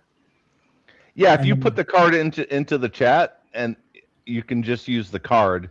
I don't think you can do it from the sheet. I think you have to put the card into the chat first, right? I'm not sure how to put the card into the chat. Hold on. Yeah, so when you're looking at your... I see the edit, but I don't see the display. Yeah, so do you see the little icons on the left? When you're looking at your power... all right, I see it. Okay, it's in a different spot than I'm used to. Okay. All right. I had to search too. All right, so the PowerPoint cost will be 4. I will subtract my PowerPoints. Oh, no, not until I cast first. Hold on. Don't want to waste my PowerPoints if I steal. I would say that's a pretty good roll. 17. At a -2, so not as good at a -2, but, still good. So let me subtract the 4 PowerPoints. And then I'm going to step forward. Hope this guy doesn't have first strike. They do not. And then I'm going to... Go ahead. So, and you gave that to all your friends, right? That's essentially the toughness version of protection, correct? Yes. So what you can do, and I'll do it for you if you want, is you can actually drag on the card. There's a little white box, and you could just drag that and put it on people, and they'll get protection. Oh, that's nice. I didn't do this. This is all stuff that's just, again, it's all stuff you learn if you dig into it that none of the documentation tells you exists.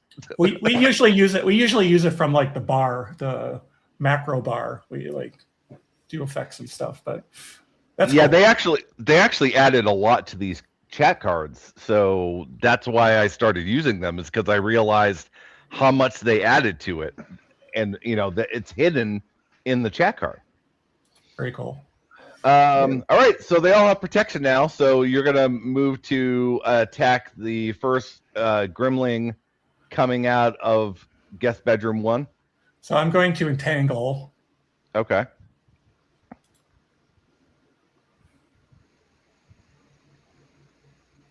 And I'm going to do a blast template with deadly. Okay. So let me see, what's my PowerPoint? So area effect +2, deadly +4, 6, 7, 8. So 8 PowerPoints.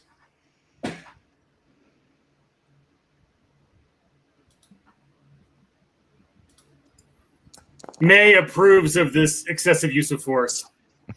All right. Well, I mean, is it excessive? I mean, you have a mob coming at you, so I wouldn't call it excessive. I'm gonna have to. Did I failed because I was supposed to be at a -2, so that's a 4. So I got to bend it.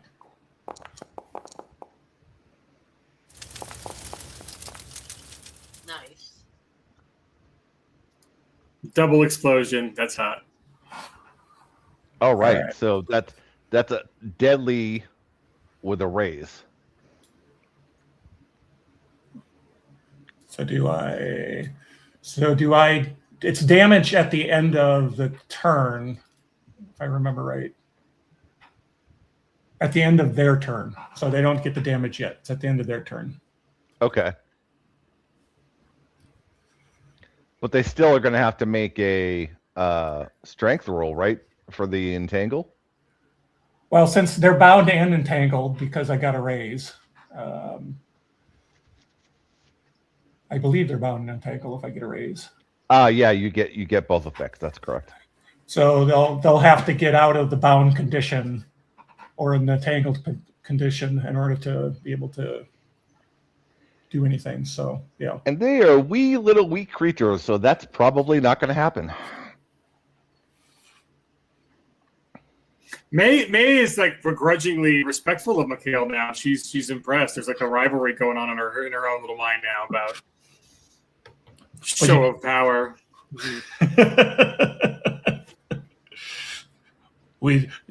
You are impressive. You are an impressive lady. You do a good job, but I feel I'm impressive too. Yeah. She actually nods now. The usual like curl of disgust at her lip is not there anymore. So ever since she's heard him sing, she's been having a hard time. Right. Where is? Oh, there's Diego. Okay.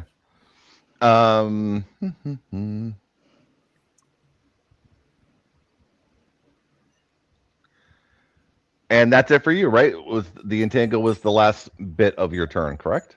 That is correct. Let me spell my. I got to spend the PowerPoints now.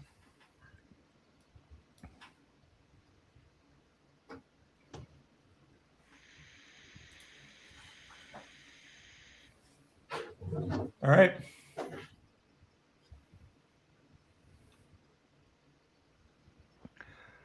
All right. So to get out of bound and entangle, it is.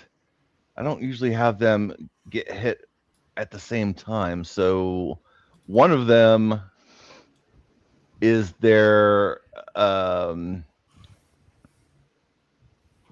to be vulnerable and distracted. If they're bound, yep. Yeah, I'm not even gonna roll. These guys are super weak. They are not gonna get out of that. Like I would you know what? I'll do it just for completion's sake, but that is not they're not gonna they're not gonna make it. Let's see.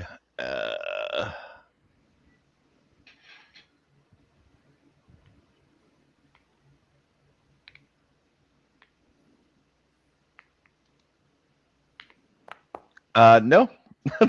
So you managed to lock them down.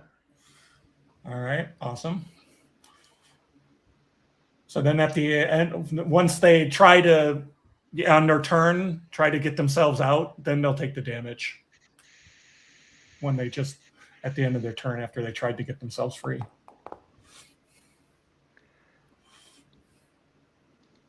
All right. Well, they don't get out, and they're not very tough either. And you did what, like 28 or something like that, or what was the? It was a fair amount of damage, wasn't it? I don't think I rolled the damage. I think that was just my. You want me to roll damage? I can roll the damage. Yeah, I just rolled just again. You know, maybe you double one it for whatever reason, but yeah, even 6, that's enough. Oh, fair, great. That's awesome to hear. All right, so can I just? Why is it? I want to mass. I thought there was a way to mass a bunch of enemies at the same time, but it's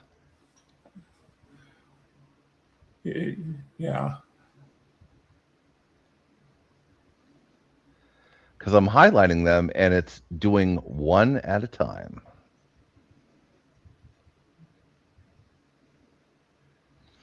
All right, the ones from guest bedroom 1 have now been neutralized.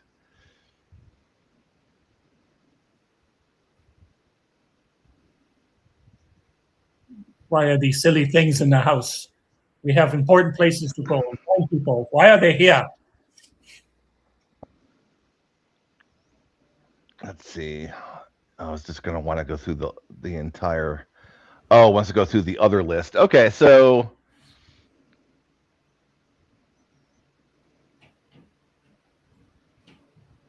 Let's see. Let's ping. All right, so this guy in the back here who is not... Let's see. He can move. That's 2 inches. So he'll move up. And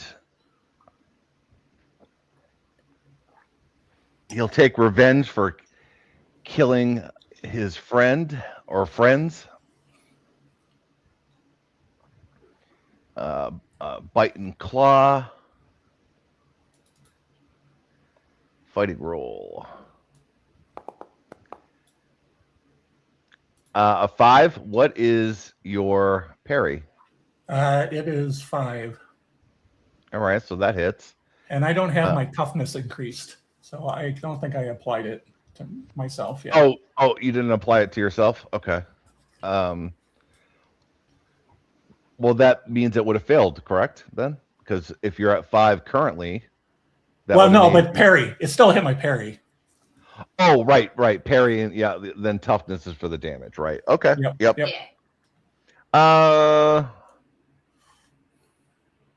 We should be able to just go to the little card. Let's see. That was protection. And I think if I put the chat card back in, yep, there we go. So all we got to do is drag it on me. Oh, there you go. Got it. Nice job. All right. So you're protected now, and it was a regular hit. So we will, yeah, you're still targeted. Okay.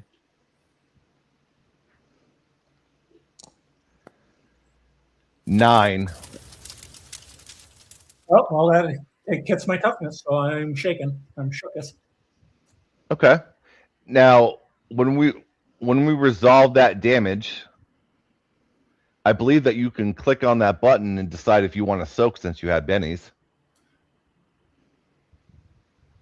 Well, it didn't do damage. It just shook me. So Oh, okay. Oh, right. Okay. Yeah, I should be okay. I should be okay. I mean, and I can unshake at any moment. So if another one comes and hits me, I can spend a Benny before the damage is rolled. So I'll just take the shaken for now. All right. So let's see. Next creature.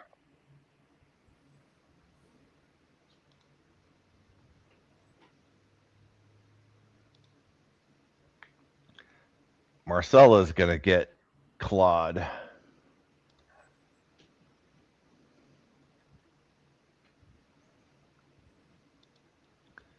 So you targeted and fighting roll. Not with the 2, that's not gonna happen. Good. Nope.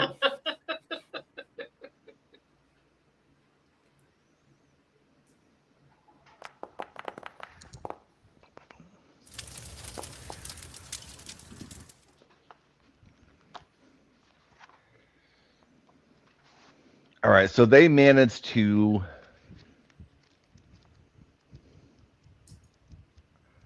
now stun. It prompted me for a roll, but the effect should last at least until Marcella's next turn, right? Or at least the end of their turn.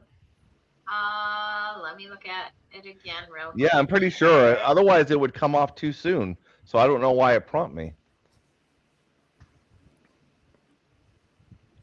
At the start of the stunned character's turn, he makes a bigger roll as free action. Success means he's no longer stunned, but remains vulnerable till the end of his next turn. With the raise, his vulnerable status goes away at the end of this turn. All right, so the vulnerable stays. So fair enough.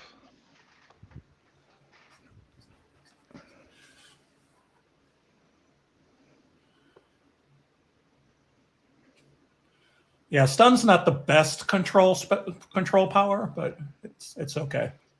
And I'm not really a combat character, so. Yeah. It's a cool power, though. Oh, yes.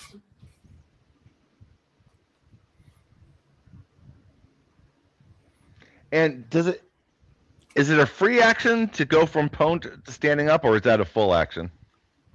That's an action. Trying to remember if that counts as part of a move, but I don't remember off the top of my head. Oh, standing up? Yeah, standing up. Yes, standing up is an action. Yeah. Yeah, so they're just gonna spend their turn standing up. Oh, good. Bigger targets for us.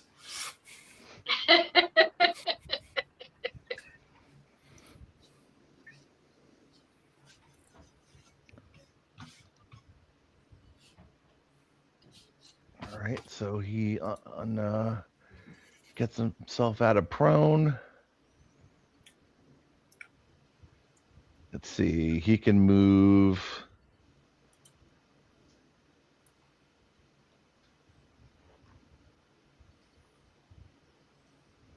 Yeah, we'll spread the love around. They're all just swarming like ants anyway. So May. All right. Standing costs a character 2 inches of their movement. Oh, okay. So it's just movement cost. Okay. I thought that, but I wasn't sure. All right. Let's see. Fighting roll. A3. No.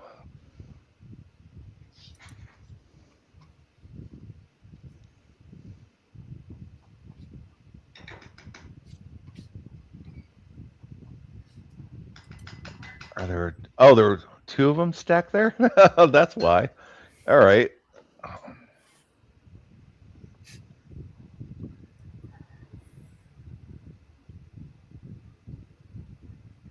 Another fighting roll.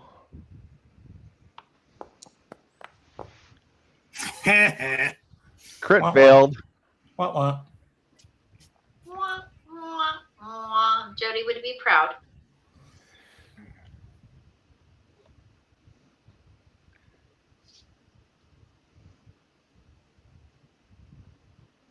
All right, so this guy, he's gonna stand up from prone.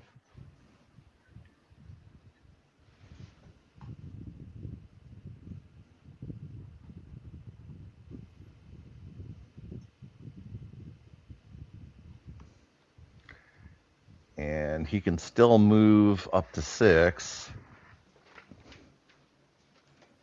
And they're small rooms, I guess. Yeah, they're half scale.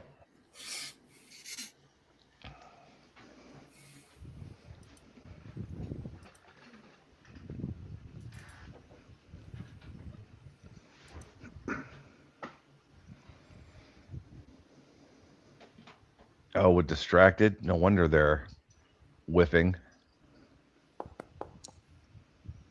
3. Almost. Not quite. All right. The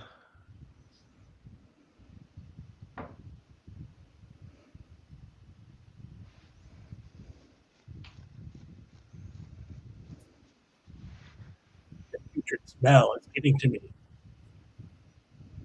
It's like terrible. Where are those candles we saw downstairs? We need to light one. It smells.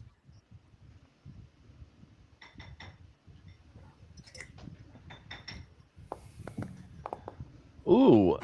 What's your parry? It's probably pretty high since she's a martial artist. I think it's 6. Oh, wow. I actually hit you. Yeah, does right. Bed Bath & Beyond sell an anti-growling candle? Yeah.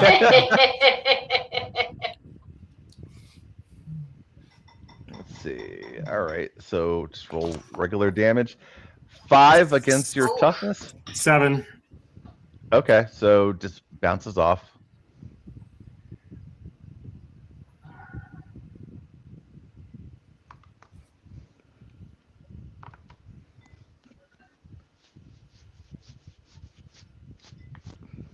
I'll go after Mikhail.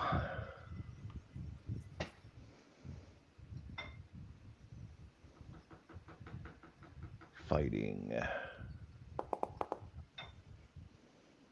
And you have a 5 parry? I have a 5 parry. Okay. And this is where they're going to suck.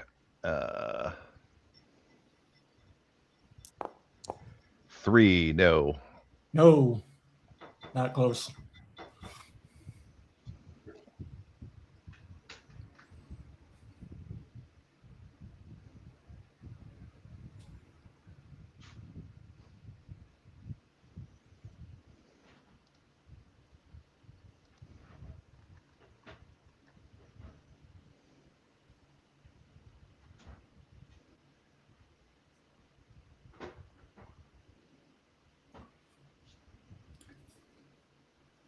Definitely close and close. They're definitely nice and close for sure.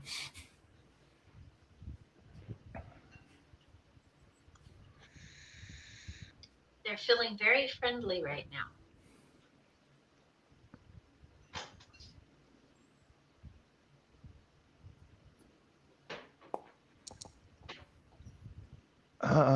I still have bennies. 7 against Marcella's parry. Yeah, I've got a parry of 2. Oh, okay.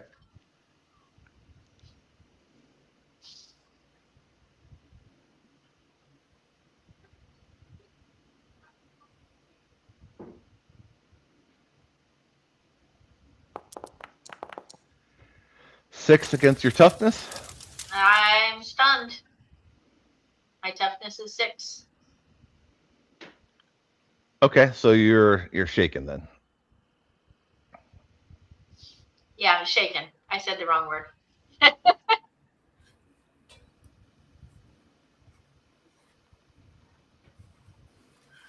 I think it's going to be a good chance for a big fireball with selective casting coming up. I think so. Right? I'm not opposed to this idea. Say more. All right.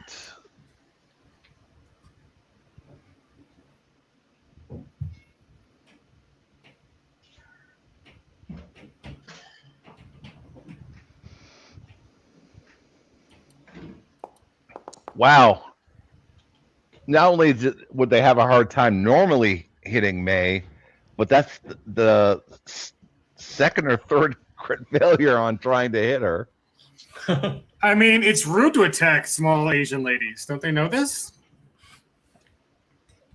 They must be taught a quick and fiery lesson. But also, yes, please, group up into a nice, convenient blast template for me, please. The more the merrier. All right.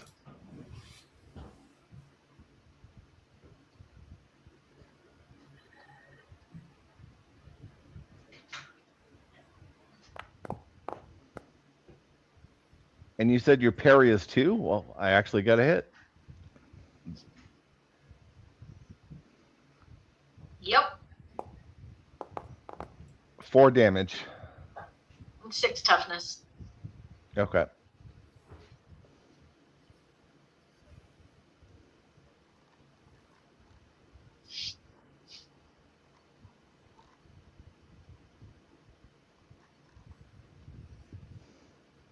Would you stop slapping me? Is that your who's slapping you? The one that just hit me. It's slapping me. Oh, I thought you meant I thought you were talking about someone in your room. No, I was talking in character. Stop slapping me. They're little and annoying. All right, so let's see. They really want to at least get some kind of hit on May. Not with a 2, they won't. Nope. I mean, they have to smell what they smell like when they're medium rare right now. So, just saying. Like,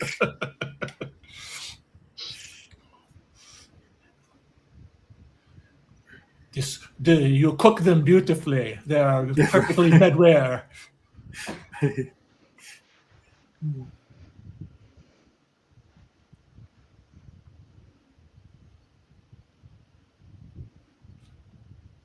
I love the animated token of May, because it is kind of like, that's how I feel. It's just like, whatever, come on, you're trying to hit me, come on, whatever. Right?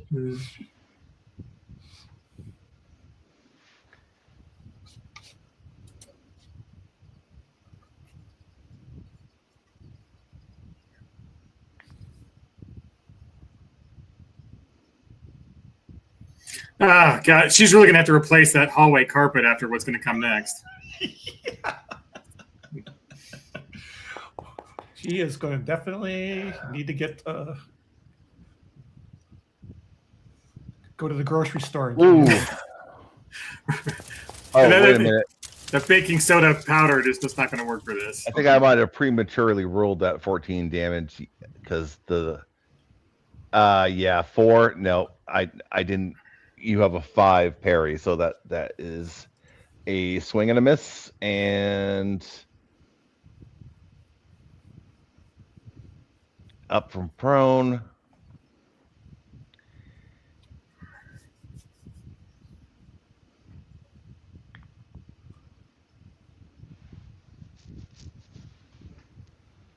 Well, this is the Zen one. I'm going to try to decrease its Zen. Oh, 6 is a hit. Ooh, getting spicy. Yeah, I'm good. Oh my.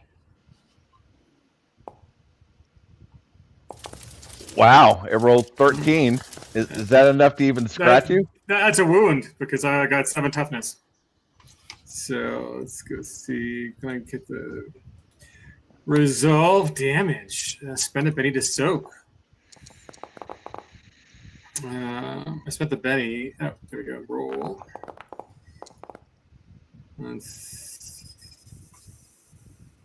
Nope. Okay, I soak all wounds and not shake it. Well, Benny well spent. Definitely. Okay. All right, and that leads us to Diego. Woohoo! And to kind of free up the map a little bit, I think what I'm going to do is we're going to delete the dead tokens from above. And I need a very quick AFK. I will be right back.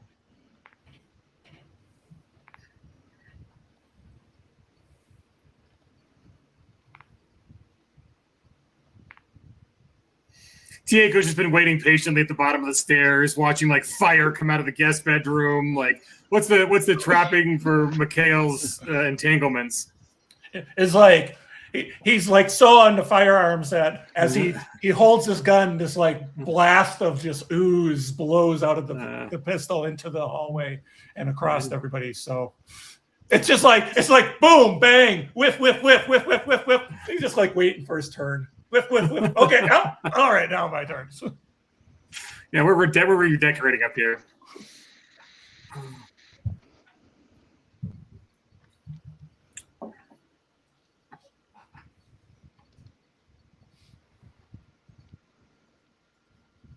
Ooh, illusion. I assume that you're going to add potentially deadly to that? Correct. Add deadly, and I don't know if strong's necessary, but I'll add strong as well. I'm going to create an illusory golden cat with large fangs and huge claws, and I'm going to have it bound up the stairs and rip into the nearest gremlin. Okay. I love this plan. I don't know exactly what I click next, though. Where are you at in the process? So you have the card out. Yep. Okay, so you're first going to want to roll your magic just to see if you succeed. So that's the first part of the card where it says magic. Gotcha. Okay. Multi-action, no. Is it a multi-action to cast a spell and then send the cat up the stairs to attack? No. Okay. Because it's not technically your turn. So how does illusion work? So you make it, but when does it do its? I think I read that I use my actions to control it. So okay. So it seems like that would be a multi-action to cast it and then have it run upstairs and attack on my behalf. Yeah, I think you're right. Yep, because the illusion is not an entity on its own, right? It has no thought. Yep. So yeah, it's using. So that would be a -2. So because obviously you want to cast and have it attack, right? I mean that's the plan. Okay. Yep. And you actually, and you haven't made the roll yet, right? Nope. I'll do that now. Yep. You can. Yep. There you go. You did not make it, but you have plenty of bennies left. Yep. I'll add a Benny to that. Come on. Oh my God. Can I Benny that again? Yeah, you can go as many times as you feel is necessary. An 8. As long as you don't get it. There you go. Yeah, crit fail is the only thing that stops that. Yeah. Okay. Good. All right. You notice I stopped saying it. I was about to say it. I was like, nope, he's rolling. No. Right. Do not invoke it. Don't say the words. Good job not jinxing him. All right. That looks like a success. So the cat is formed. It runs up the stairs and then attacks. And how does it do the damage? Is it just a roll or? It is. It's an opposed roll. So if I remember creating this, okay, it's an opposed roll where I use my.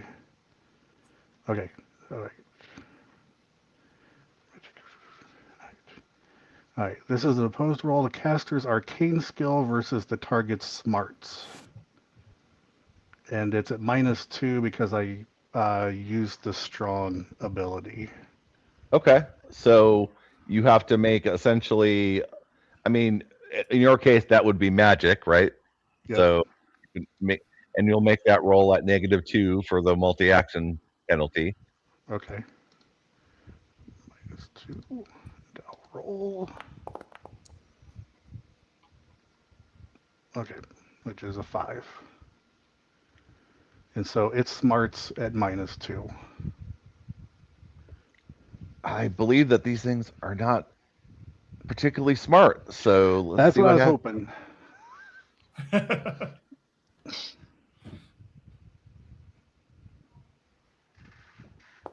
hoping. Crit fail. Yay! They smell like they think.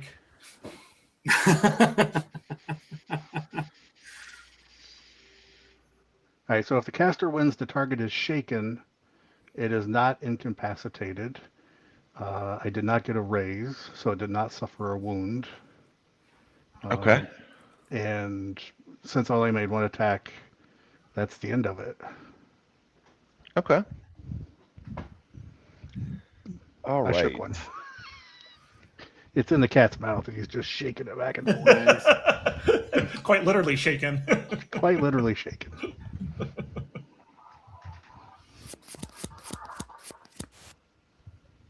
The cat downstairs now is getting real territorial. Like, uh-oh. Yeah. You cannot share my litter box. Well, Diego, we're just gonna roll over Thomas's turn for now, and it's your turn. Okay. I'll do the same thing. I'll have it attack 2 additional gremlins. Okay.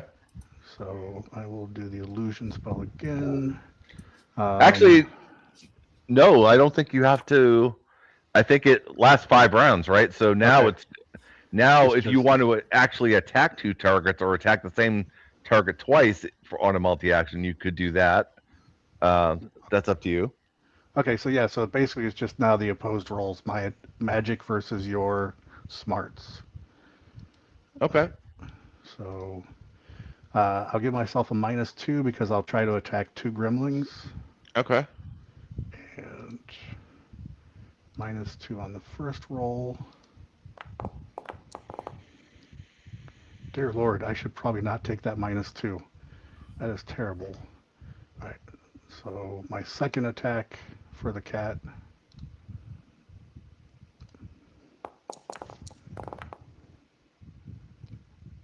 At a -2. So the cat is just trying to intimidate them. But So you didn't get a success on either one, huh? I did not. Oh.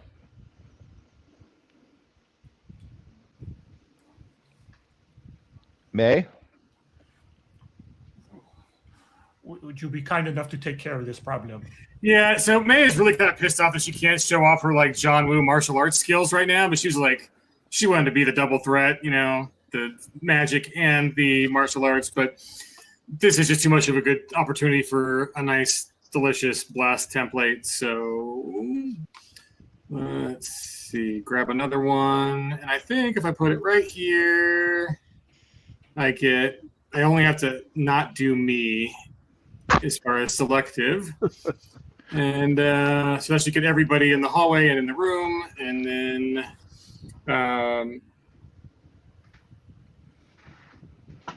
she's going to do, for 2 more points, the 3d6 or 4d6. So let's flip the magic. Let's make the roll. Come on, Bobby. That's not bad. Let's see. How do I get back to how many bennies she has? For some reason, it's not. Oh, I can see that. Currently, you have. Oh, just one. Yeah. Okay, so I'm not going to spend that for that. So I'll take the success there, and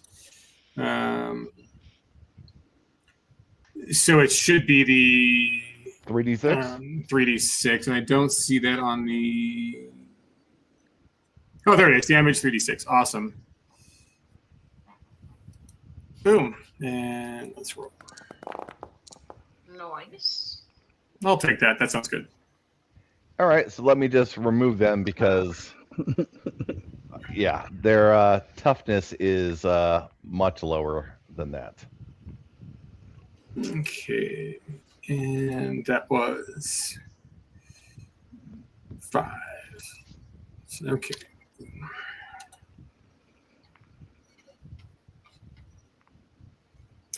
May is very self-satisfied, but she does feel a little less flashy than Mikhail. So she's still jealous that she had to do the same trick twice. A magician usually never does the same trick twice, but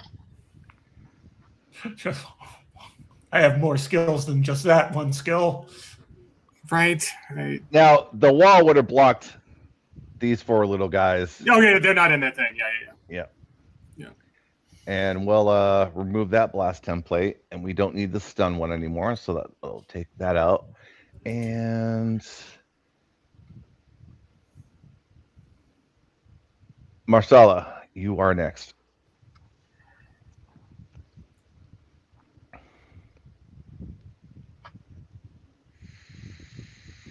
And I apologize. The teenager distracted me by coming to tell me goodnight.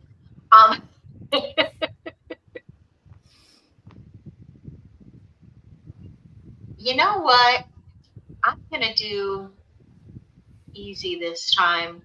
I am just going to boost the casting of everybody with boost lower trait. Okay. I am choosing to boost their magic. Okay, so you're doing it multiple recipients. Yes. Okay. And multiple recipients, and I am also going to do greater boost trait, which gives them a free re-roll once per round. Okay. Or once per action with the raise. So that's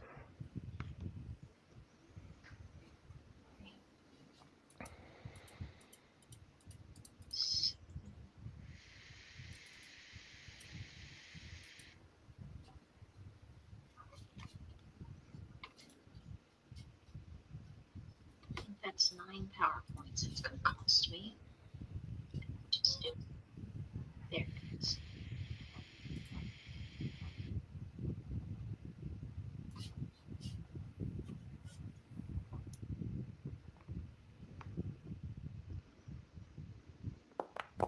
And here we go.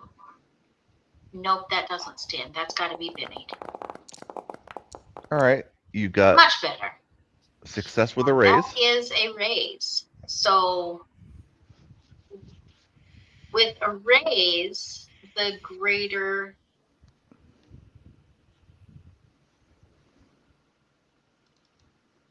boost means once per action, you can all reroll for free. And 2 die types. That's hot. Yes.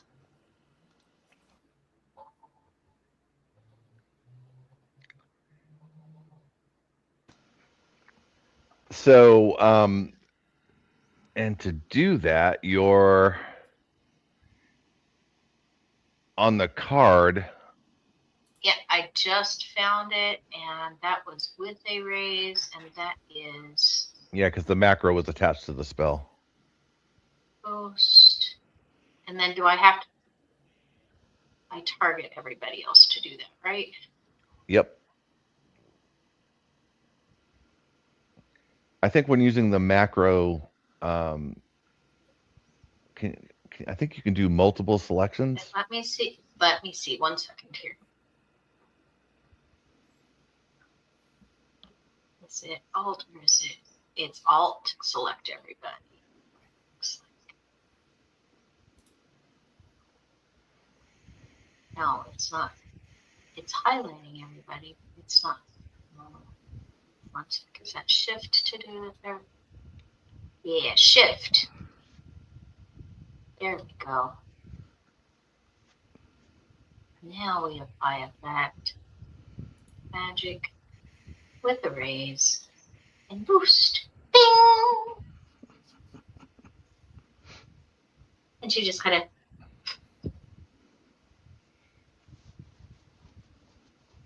And did you? And that was to yourself, so you have to do it one character at a time with the macro. nope, that was everybody. I just Oh, you should have just oh, gotten cool. everybody. Oh, cool. I have everybody targeted. My magic is still D8. It didn't. Oh wait, hold on. Maybe I'm It misreading it. applied it to me twice. Really? Yep. And I had All right. everybody targeted. All right, so let's see. Let's get out the little card here, and so maybe remove it once from you, and I will select Mikhail, and you wanted to do magic, and you had a raise, and you wanted to boost, and then with May, apply effect, magic with a raise, boost. Yeah, I did it. And then Yep. apply effect. Yep. Magic, raise, boost, and same thing with Thomas. So apply effect, magic, raise, boost. All right. Everyone is boosted up. And Mikhail is next. Okay. Once again, I have to do multi actions. It's just a thing. So what I'm going to do is I'm going to cast Smite on myself. So that's going to be 2 power points. Okay. And then I'm going to step into the room across from me, and I'm going to fire twice. Okay. So three actions -4 per action. I know. All right. I don't care. I just don't care.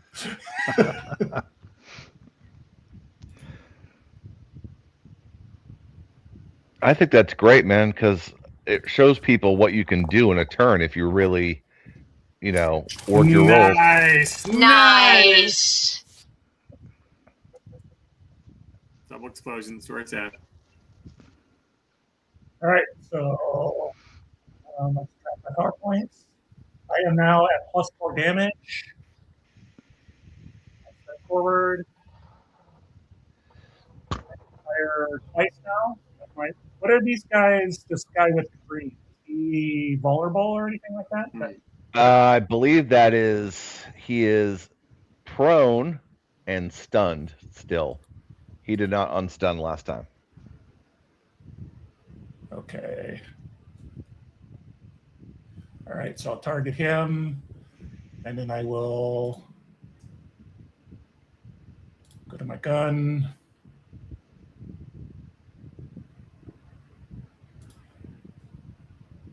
I can click on the button, right? Oh, we don't have macros for the guns? Well, you could just go to the gear. Yeah. And do the same thing. Put the card just like it's a spell. Oh, it's on it's so much different. It must be different than I'm used to seeing. So okay. It was on the actual drawing of the weapon. So okay. So I'll do my shooting. And you said this guy is vulnerable? He is stunned. So okay, so yeah, so he would be. She had both, so yeah. Okay, so then I'm only at -2 then. Okay.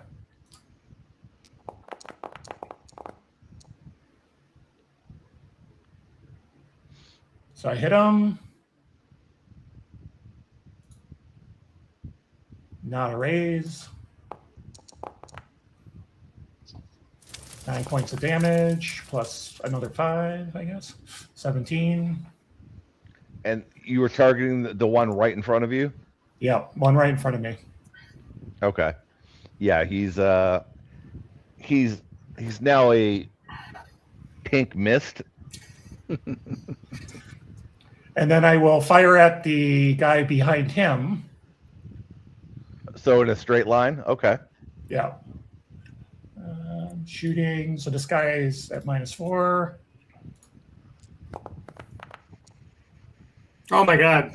You've had more double explosions tonight than I've seen in a long time. Sometimes they multi actions are the right way to go. So, Right? all right, so let me do damage. And that was a raise, right? Yeah. Yep. 18 damage. Yep. Another one turned into a bloody cloud. So you guys see the gun start. He waves his hand over the gun and it starts glowing and it almost feels like it's pulsating. And then he just goes whoom, whoom, and he just says, "Okay, I step forward 1 inch. I step back an inch. Next, it is someone else's turn to take care of some problem, children." The calm gremlin. He's a little bigger than the others.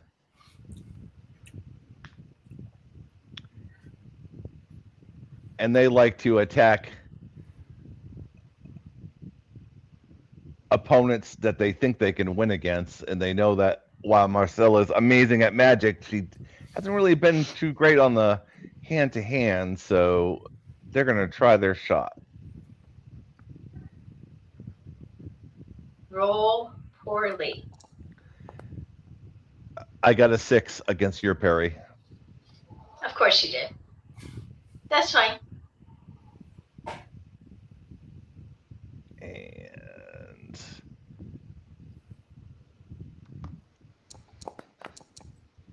4? Nope. Yeah, they're not that great on the damage side of things. I really wish you would stop slapping. It's not nice. It's like a slap fight. You think you were a child. All right, so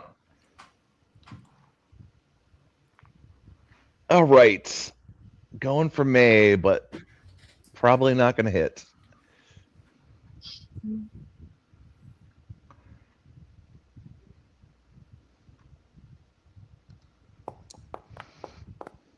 Four, nope. 6. That's not gonna.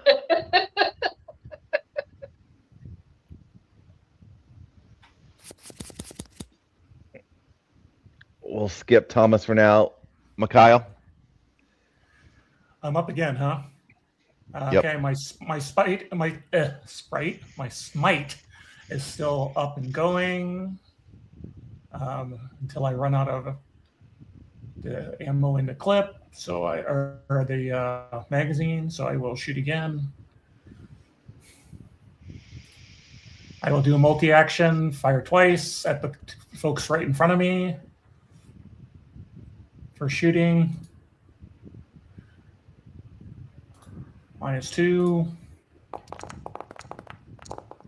Look at those good rolls. Doom. All right, and then I will roll damage.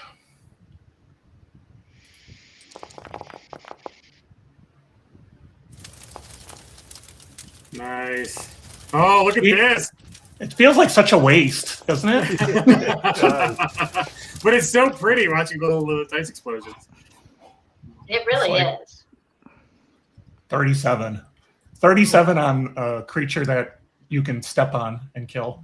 Okay, so then my last shot then is at the other guy who's up there, and we'll see if we take him out now. God, May is so jealous right now. She's just steaming. Why? She's killed so many herself. So, so that a hit, right?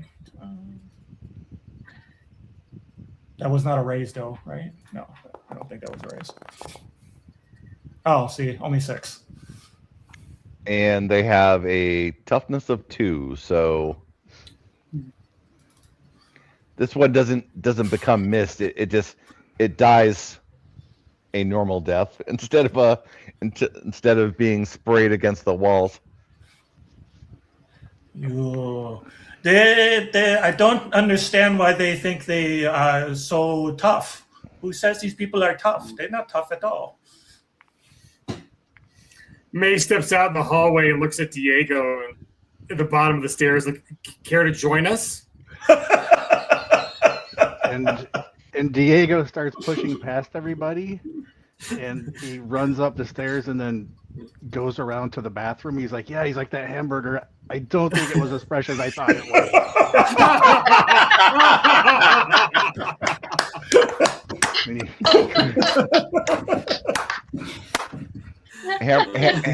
Hamburger joke, Benny.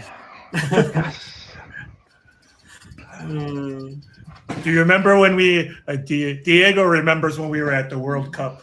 We both were like sick on the beer, that UK garbage beer. It wasn't so much the beer, it was the 12 hot dogs. Yes, they're disgusting.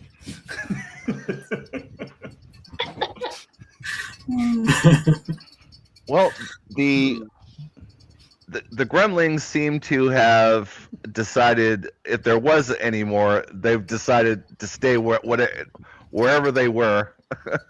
Whatever dimension. They're not coming out. They're like,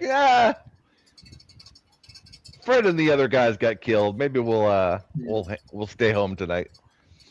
All right, so you have cleared the master bedroom. You have gotten rid of the horde of gremlins.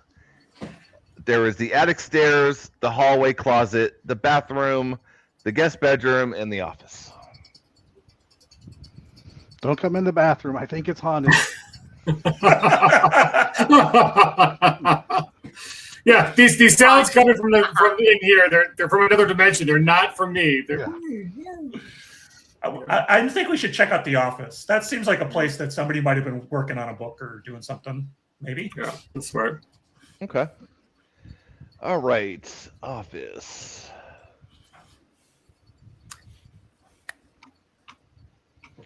So you see a small office with an all-in-one computer, a lamp, keyboard and mouse, various accounting books that are over to the right, and fiction books on a shelf that has some shelves and drawers as well. Other than that, there's nothing. If you want to make some notice rolls and maybe go through some of the cabinets and stuff, you might find more, but on a surface glance, that's what you see. Is the computer accessible? As in, can you type on it? Yes. Or do you mean, is it locked or unlocked? What's? I mean, is it password locked? Can we look at it and look at what's on it? It is password locked. Okay. Well, maybe books and shelves. Sure. Anyone who wants to search, make a notice roll. I'm too busy typing in the name of the cat into the keyboard, and then the name of. It is not the name of the cat. And then I'm just typing things that I think might be right, even though I know they'll never be right. But okay, so May's gonna stand behind you and start feeding you goth girl password phrases like Dead Orchid, Red Raven, Night Watcher, Gravedigger, Dark Heart, Abyssal Crypt, Thorned Trance, Velvet Tomb, Violet Tears. God damn it. So while we're doing that, yeah. Okay, go ahead. So Marcella has been searching. So she does a search through the desk drawers and finds a yellow Post-it note inside one of the drawers. So you now have the password. Oh, it was Bram Stoker, right? Bram Stoker. Oh, it was right Goth Girl. Goth Girl. Well, we got it right, except we didn't have the exclamation point. Oh, that's what we got wrong. So yeah. Sure you did. I'm gonna take the password I completely look like I believe you. So the other thing that was found in the drawers from a search was there was a what do they call it? I just lost my train of thought there. The key cards. What technology is that? That's RFID. RFID. Yeah. There's an RFID reader writer, and a whole drawer of blanks that have been used up, but seems to be one good one, and they're all forgeries of Krieger, Faust, and Geist law firm, which is also one of the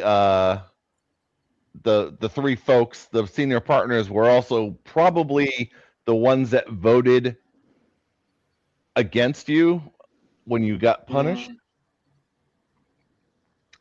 But yeah, there's a working key card and a bunch of ones that are broken or not quite right, just kind of discarded into the drawer there.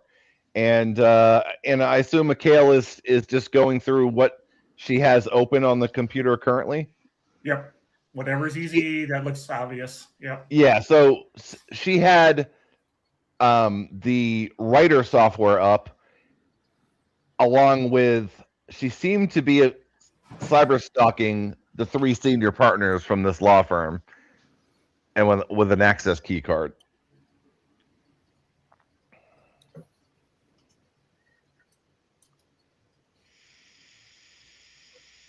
Oh my. Oh. Huh.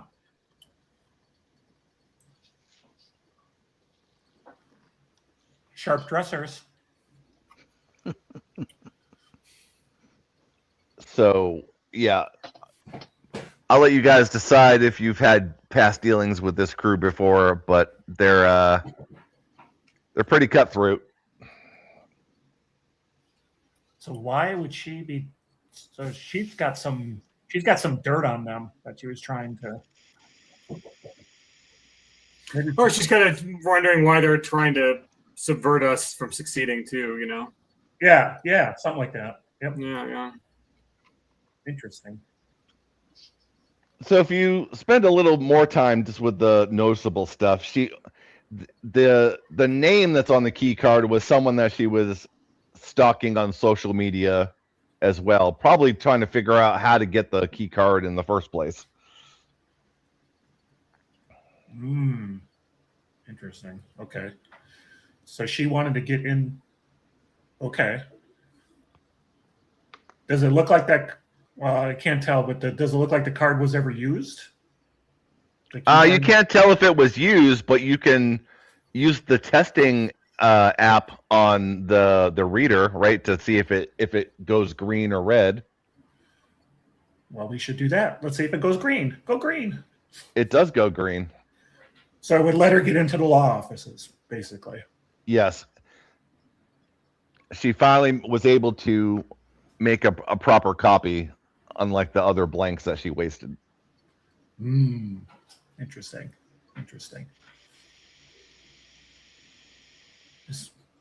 Somebody might have gotten wind of it and tried something. Is there another floor going up? Is it the attic, or there's the we haven't found the master bedroom yet, right? Or was that the room that? No, we were in the master bedroom. Yeah, that was the white room. So let me let's put us back onto the 2D map. So, and I'll res the names to make it a little easier. So you have not really done too much in the bathroom besides making a deposit. And there was one guest bedroom that you had gremlins come out of, but you haven't really done anything else. Yeah. And May had sensed magic in there as well. Yeah. Yes. Is that the next location? Is that guest bedroom? Sure. Yeah. I feel like we should at least. I mean, we're in for a penny. We might as well be in for a pound before we go upstairs. So this is another guest bedroom, and the furniture on the right seems to have memorabilia from Ethan's college and high school days in it. You know, it's one of those containers that you just put everything that you don't want out in the rest of the house. You just kind of dump it in there. Off to the left, there's another walk-in closet, and there was a large hand-painted mural on the left wall. Out of character, I'm going to say, I want this decor.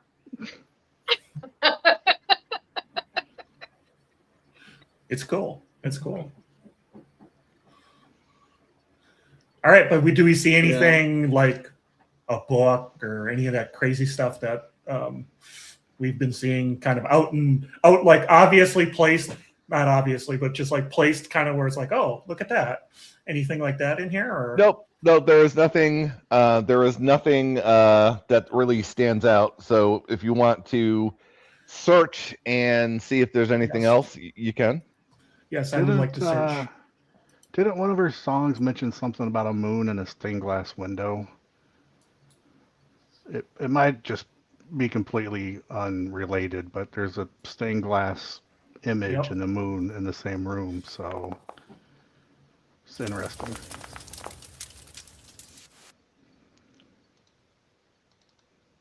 And that was your notice roll? That's I need to make a...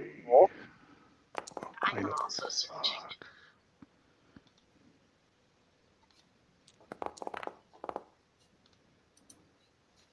Now, Devin, there is nothing that you've had so far that makes that connection, but if you wanted to spend a Benny, it could be from a song that we haven't discussed yet. That made the mental leap, right? If you can do that with Benny. I'll throw a Benny out there. All right. For the notice rolls, you notice that there's some wear damage at the bottom of the mural. Secret passageway, secret passageway. There's no S on it. Yeah, I'll examine that. Does it look like something opens, or there's a way it looks like drag marks from furniture or foot traffic, but it's you know, the floorboards, you know, also could just be an old house, but I mean, you know, it is odd that it's right up against the mural. Yeah. Yep. I'll try to open the door or knock on it to see if it sounds hollow or look for a mechanism. Yeah, it doesn't sound hollow. In fact, it doesn't sound like, when you knock on it, it doesn't sound any different than the rest of the drywall around the room. And for Marcella, when you check the windows, they also have that symbol on it. Okay.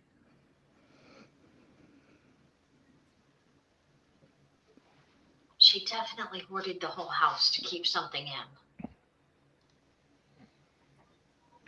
I do have Detect Conceal Arcana. I could cast that and see if it shows any secret entranceways or anything.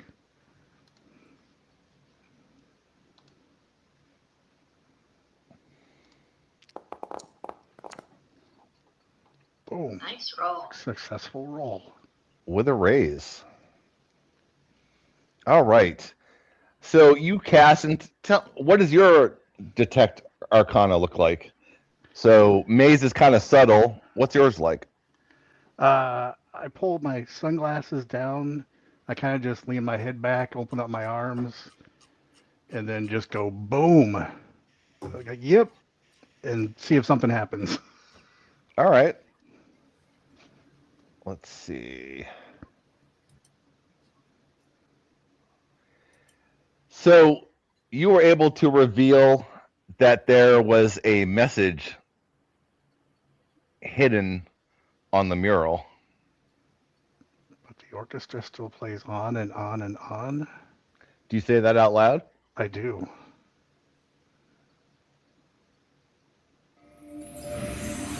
Ooh.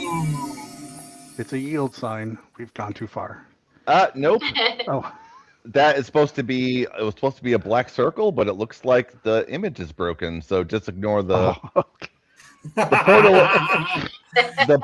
The portal is correct, but the exclamation point is not. And it is an extra dimensional portal that is leading into a pocket space. Ooh, a closet, I bet. Now, this is what we're talking about. Now, this is what I'm talking about. Well, since I'm closest, I will more than likely probably just step through the portal. All right. So you step through. And I kind of like, I hope people follow me. We're with you. One would hope. Oh, yes. All right.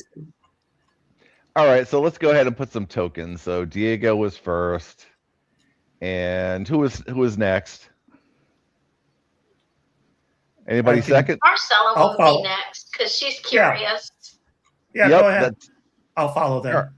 Yeah. I'll come in And last. All right. So May will.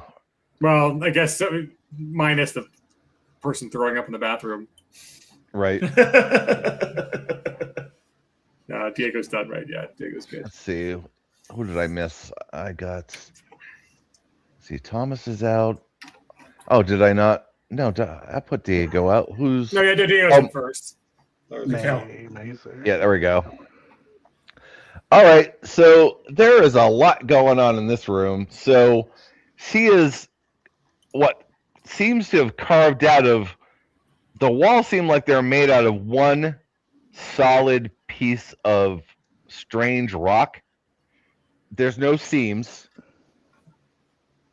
And the table seems to be coming out from it as well. And there's what seems to be like she raided the occult library from Emberwood Mansion, and a bunch of puppet dolls, a brass ritual bowl, many scrolls and books, and what seems to be maybe a mason jar with something in it, but it's kind of hard to tell until you get really close to it. And there is a murder board on the back wall, and if you want to see what that looks like, you can double click it to get a zoomed in effect. So where would we like to start with all the things that are in this room? I'm looking at the murder board. I know, murder board. Yep, same.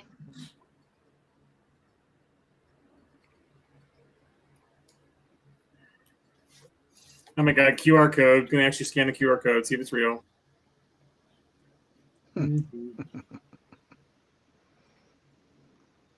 Pry the entryway, find the murderers, draw the connections, punish the guilty. So she thinks that the murderers are related to the head honchos at that law firm. Sir, seems that way. Oh, okay. So yeah, so for some of the people not seeing, like, there's the note above the partner says which partner runs special projects, and Jennifer Collins has a card under special projects. It's there. Why are these losers hanging out with high-end lawyers? The Black Rose Pub. What's Jake's last name? Who has the book? She's got an appointment with Krieger, Faust, and Geist at 2 p.m. tomorrow. She says the Ravens owe her. She's got a picture of Aiden Flynn and his address, but it's been crossed out. So you don't know Aiden Flynn, but the other two places you do know. So because from living in the area, you know that Bonks is a meat processing plant on the outskirts of town, and the Black Rose is a super shady Irish pub on the bad side of town. And also on this board, number 1, scry the entryway. Number 2, find the murderers. Number 3, draw the connections. Number 4, punish the guilty.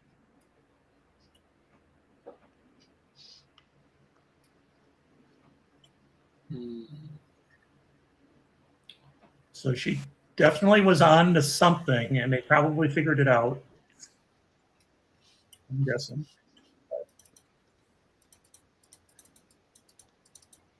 So what's the deal with the dolls on the table? Sure. So you would know this without any occult role. So the wax figures are called poppets, and they're used in Western magic. Unlike, they're similar to voodoo dolls, but similar use. But they're made out of wax. And there's 2 in pristine condition, and 1 that, let's say, is in an anatomically incorrect configuration.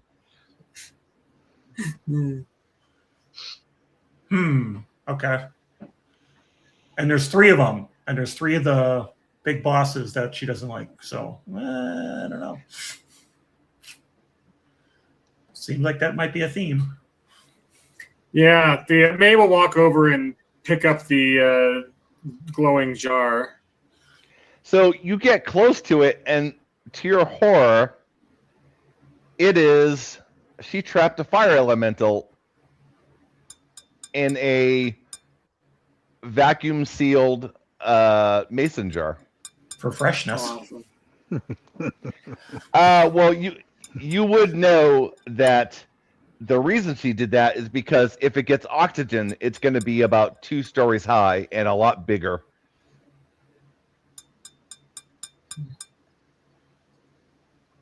Okay. Don't break that, darlings. Don't break it. Note to myself, keep fire in the bottle. May telling you not to deal with the fire. I'm not going to deal with the fire. It's okay. I understand. So the brass ritual bowl has some burnt salt on the inside and a pattern similar to what's on all the doors and windows. Ooh.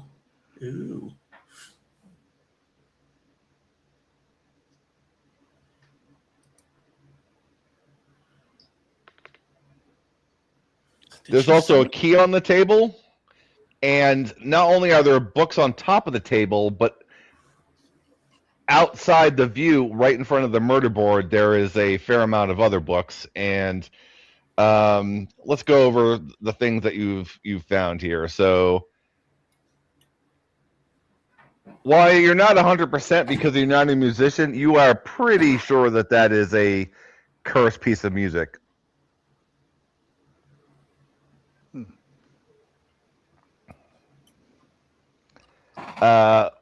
One of the other books that she had that she borrowed from Emberwood is the Codex of the Ravens. It is all the Ravens' bylaws about what they can and can't do and how they can help in certain situations. And that is one of the books. There's also a copy of Songs of Psychometry by the Mad Bard.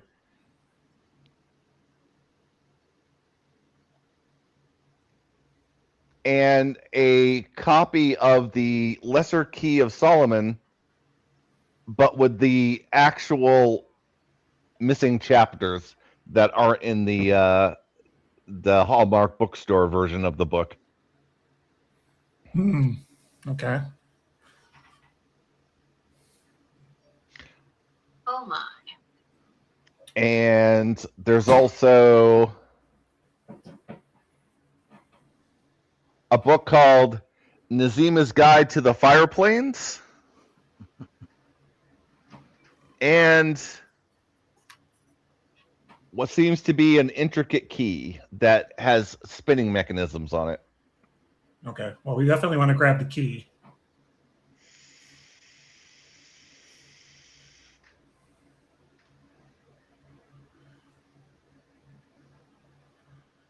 I say grab the key. Is any of the books stuff that we should take with us? They're super dangerous, and they're definitely from the Emberwood Mansion Library, so you probably might want to at least put them back where they go. Okay. All right. That's a future me problem. Current me, Right. Right? Current me doesn't want to be carrying around a bunch of books, but Right. so Marcella will stack them up neatly because it disturbs her that they're a mess. Okay. do we want to take a fire elemental with us in a jar? I think we do. All right. For all intents and purposes, you can use it as if it was a very, very large fire grenade. We got so much fire going on. It's beautiful. It's a beautiful thing. Yeah, or we could name it and raise it. Call it George. Yeah. Give it a little house. All right. Oh, So I got sorry. There was one of her notebooks is also here, which I did not tell you about. So let me Oh yeah. bring that up. No doubt. Yeah. What's in that? Yes, please. Let's see, the ritual room journal, and let me bring that up. And so I'm using a special viewer for Foundry, and it starts small, but there's two ways to zoom in. One is you can drag the bottom right corner to make it wider, and then if you hover over it with your mouse wheel, you can scroll really deeply in and move it around.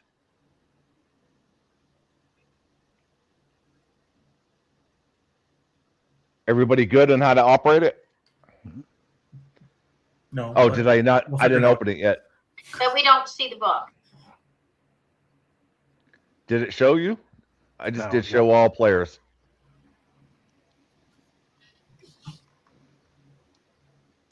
Not It yet. did not pop up. I see it popped up for the player. There it I is. see it. Yeah, I see it. There it is. Now I see it. Okay. So you can make it wider by dragging the bottom, and then you can zoom in and then click and drag anywhere as well.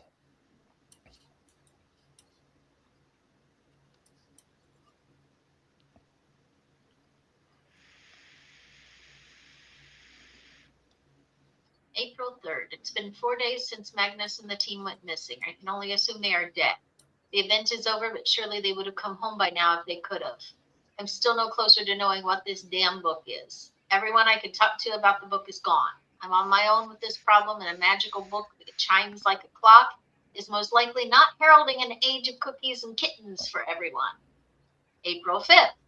I'm heading over to Emberwood to check the archives and sources I haven't used yet. I'm running out of ideas. April 16th. 2 days ago, Ethan was killed and the book was taken. My world has crumbled and I have nothing. Everyone I ever cared about except my parents are dead. Bedlam is in serious trouble. Something is coming. I can't even take care of myself, never mind helping anyone else. April 18th. The funeral was today. It was raining. I can't look Ethan's mother in the eyes.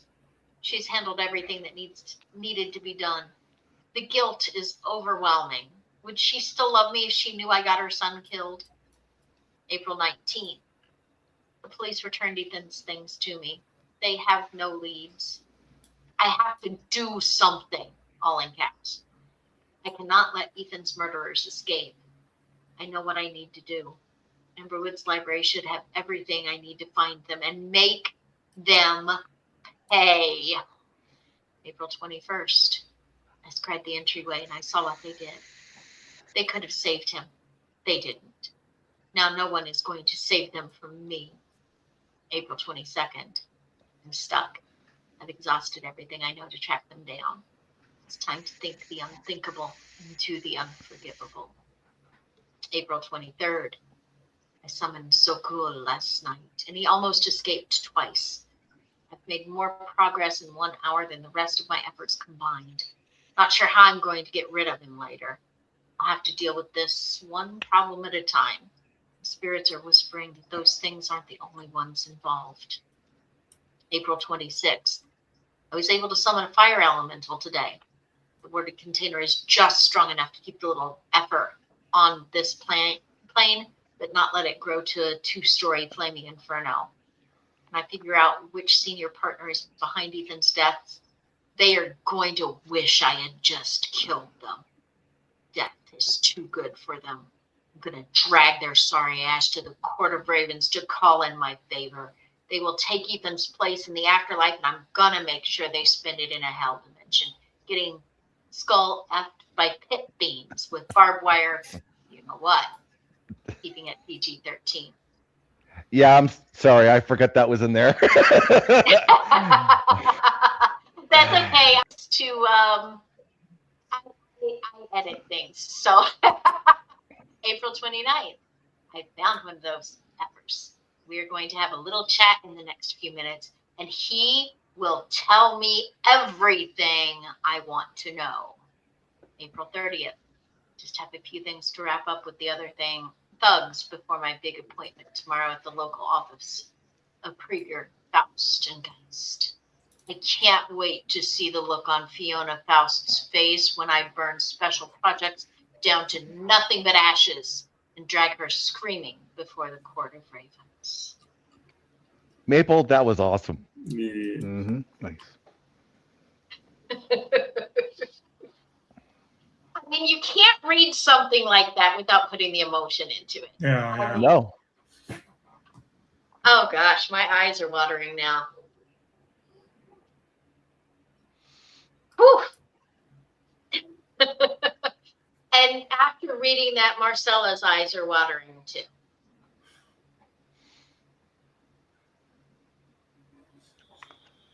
So you're a little closer to the occurrences.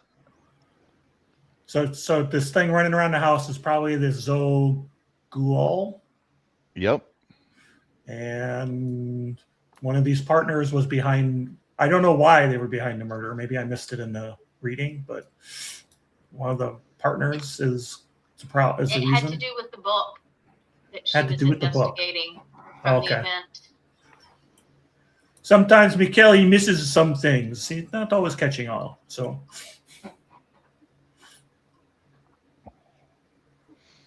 All right. That's pretty interesting. Well, and what was the date of the last journal entries? 30th April. Yeah. So that's today. Okay. Earlier today. We just missed her and she thinks we're dead.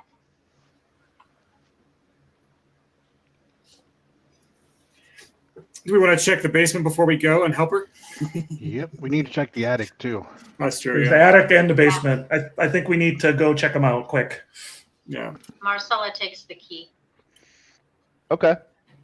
All right. I don't know why it's important, but it feels important. All right. Always So want you are back at the hallway, and really there's the only place to go is up the attic stairway. So that will bring us. Let's do it. Yep. Come on. Give me the thing. There we go. All right. So you go up the attic stairways and it opens up into. It's one of those houses where you can see the pitch of the roof because the last attic portion, it's got rooms, but it's more like two big like unfinished spaces with two rooms attached to this. And let me show you what that looks like, not in 2D form. So this is the chimney. You came up these steps here.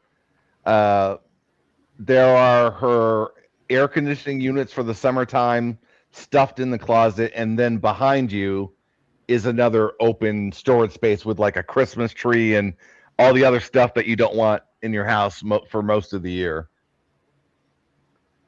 Everyone make a notice roll, please.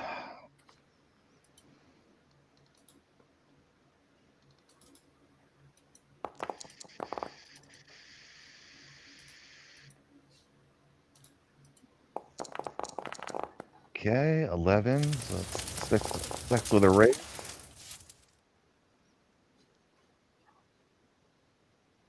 don't think I made it. I can't find my roll.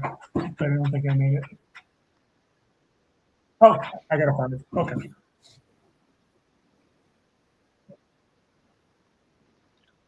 Yeah, you got a 6. So, but the person who rolled the best, Maze hears a sound coming from the hallway that's just off screen here, and with a supernatural speed,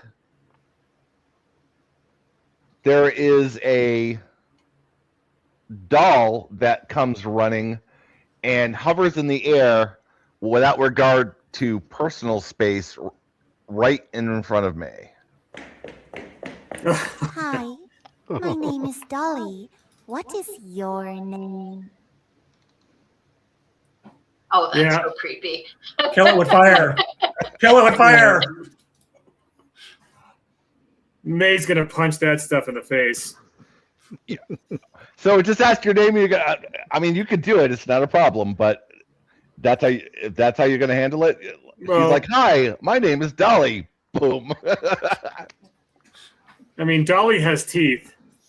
Well, maybe give her a chance to be evil, but I don't know. She's also she's falling apart. Everybody go and make a magic roll to see if this is a spell that you can recognize. So it's a little different than an occult roll.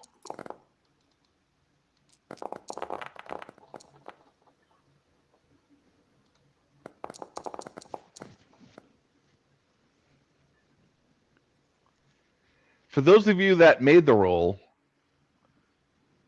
Abigail made a grief golem.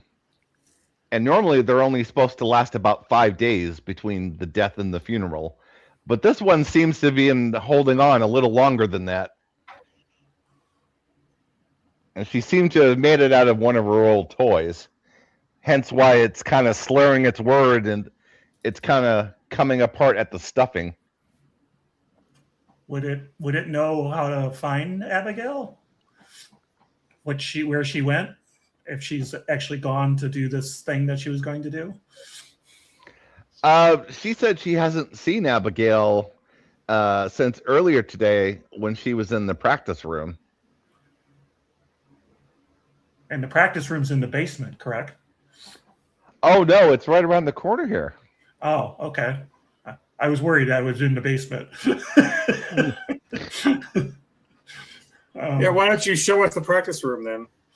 Okay, follow me and I'll show you. Jeez. Oh my god.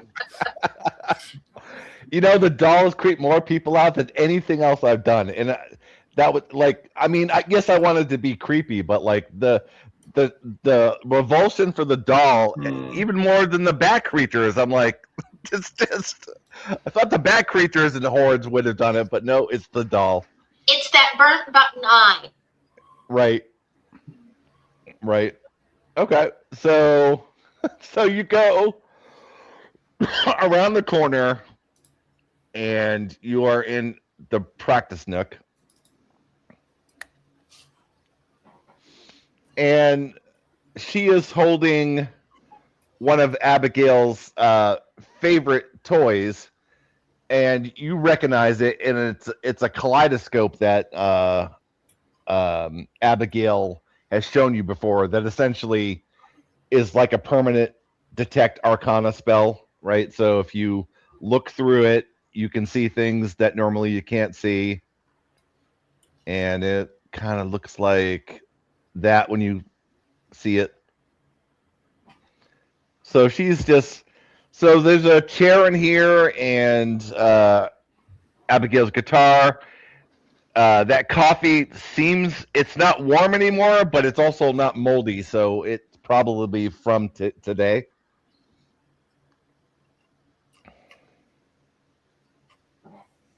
Okay, so there's nothing else really of interest, like in the cabinet or anything like that? Just kind of, we've got a cold cup of coffee and the kaleidoscope, right? Yeah. And inside the cabinet are some you could call them maid's defense items. There's a wand, but nothing that nothing that's artifact level, right? It's just she has a few hidden weapons, in the house, but again, nothing,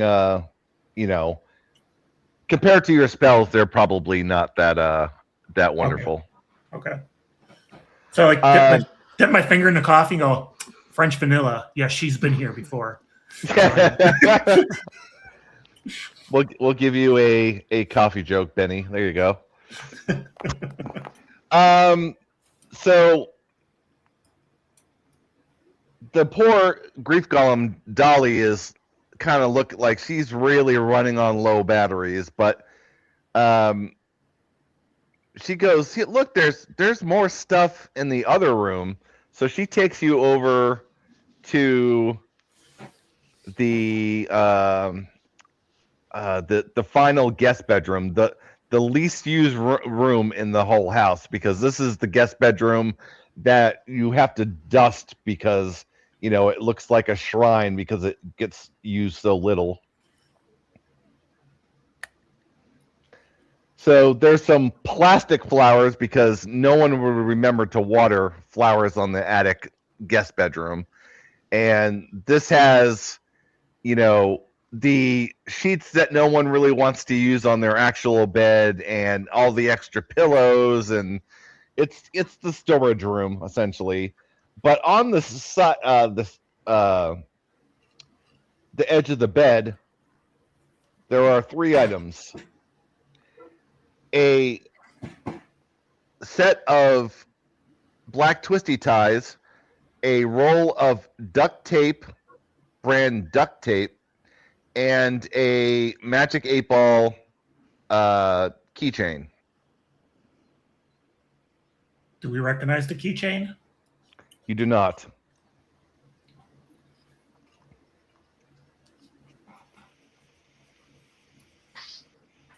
Well, I mean, duct tape and zip ties are a little kinky. Also works for torturing somebody, like a certain partner at a certain law firm. So, Mabel, I would like to invoke your curious hindrance. I'm picking up the 8-ball to look at it. Yeah? Yeah. I was about to anyway, but wait. I understand the ties. I understand the duct tape, but the Magic 8-ball?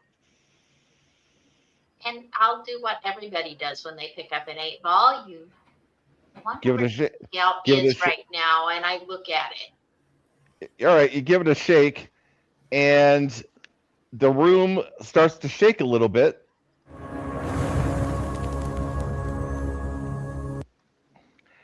And you see a woman that seems to be a cross between I Dream of Jeannie and a 2000 era club goth girl.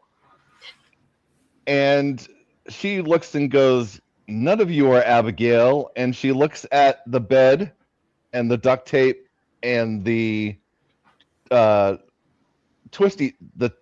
zip ties and goes, "Well, that's a party." One that I wouldn't have expected Abigail to have. I'm sorry, say that again? One that I would not have expected Abigail to have. And she goes, "Yeah, I'm a genie. Yeah, I can't lie to you. And yeah, you're whoever brought me out, you are cursed. You won't be able to give away that 8-ball, and I don't recommend using it because I've been stuck in it for let me see, carry the 1, divide by 3. Yeah, math is for people who don't look like me." May has the most disgusted look on her face. Diego has the not so disgusted look on his face. He's like, "Oh, Magic 8-ball." That's right. You have amorous, don't you? Yeah. So she goes, the only way to get rid of it is for someone else to use it. Well, let's find somebody at a law firm and give it to him as a gift. But wait, Abigail, if we use the magic 8-ball, you appear? Like, how is that a curse? That seems like because I'm stuck in it and it distorts my magic. So anything I try to do will probably harm you. Anything?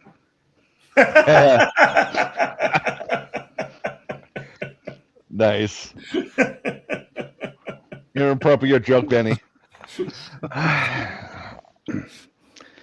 Well, I'll make an effort to free you of that curse. Abigail, Not tonight. right? Abigail's been working on it for a while now, and at least up until you all picked it up, no one had used it in a while, and so I've just been. I can't stay out here very long.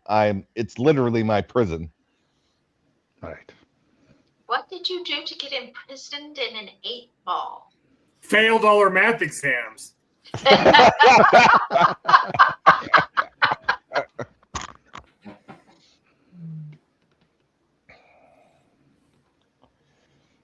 By the way, where is Abigail? That's what we'd like to know. That's what we've been looking for. Yeah.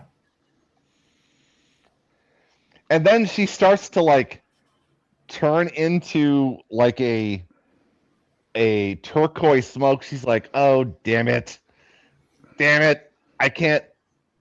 And then she just turns into smoke and gets sucked back into the 8-ball. Well, I should probably carry that, Marcella, just for reasons. So very I chivalrous of can you. try to hand it to him. Well, if you do that, then the curse is now yours instead. I'll take the curse. Okay. And the duct tape.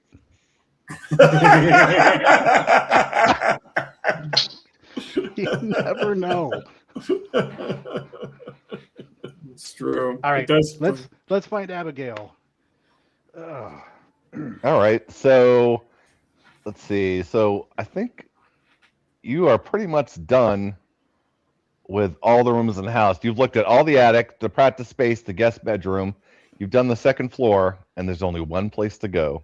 Basement. So just so we can kind of get a feel for how you get there. So you come through the kitchen, and this is the door. And which one of you had the ornate key? Marcella, I think. Yeah, Marcella grabbed it. No. Yeah. Yeah.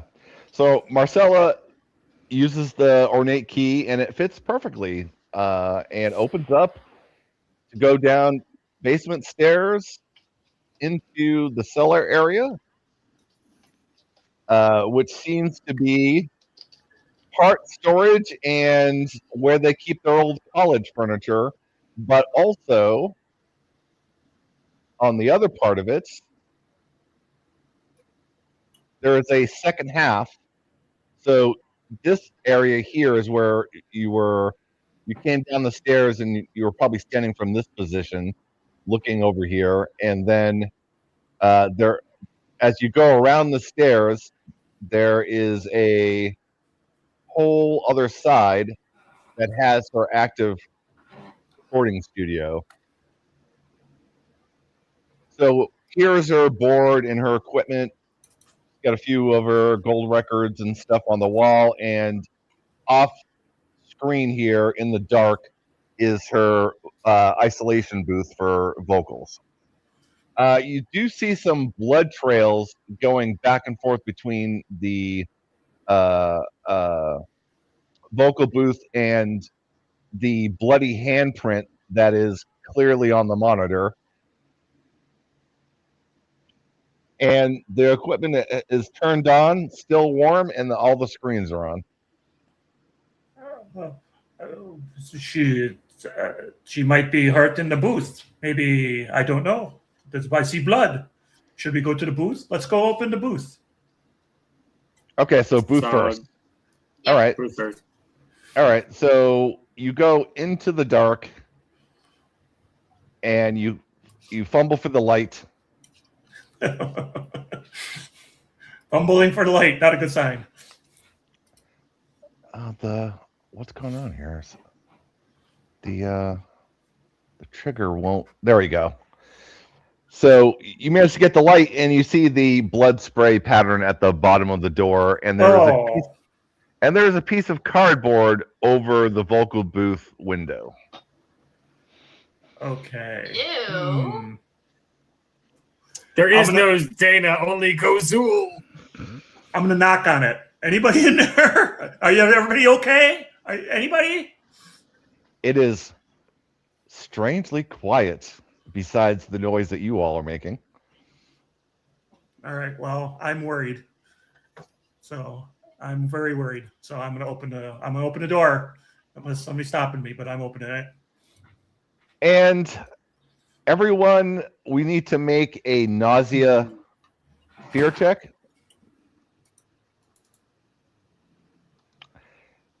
You have found Aiden, except now he's in two pieces. And you also know why she wanted the zip ties and duct tape, because his mouth has been duct taped shut along with his hands. And he is currently in two pieces in her vocal booth. May is not strangely okay with this. Marcellus just barely. So I think I failed. Well, it's not a ghostly fear check. It's the did you puke fear check. I hurled, I think. So. Yeah. Yep. It's not the like Deadlands, oh my god kind of thing. This is just the ooh.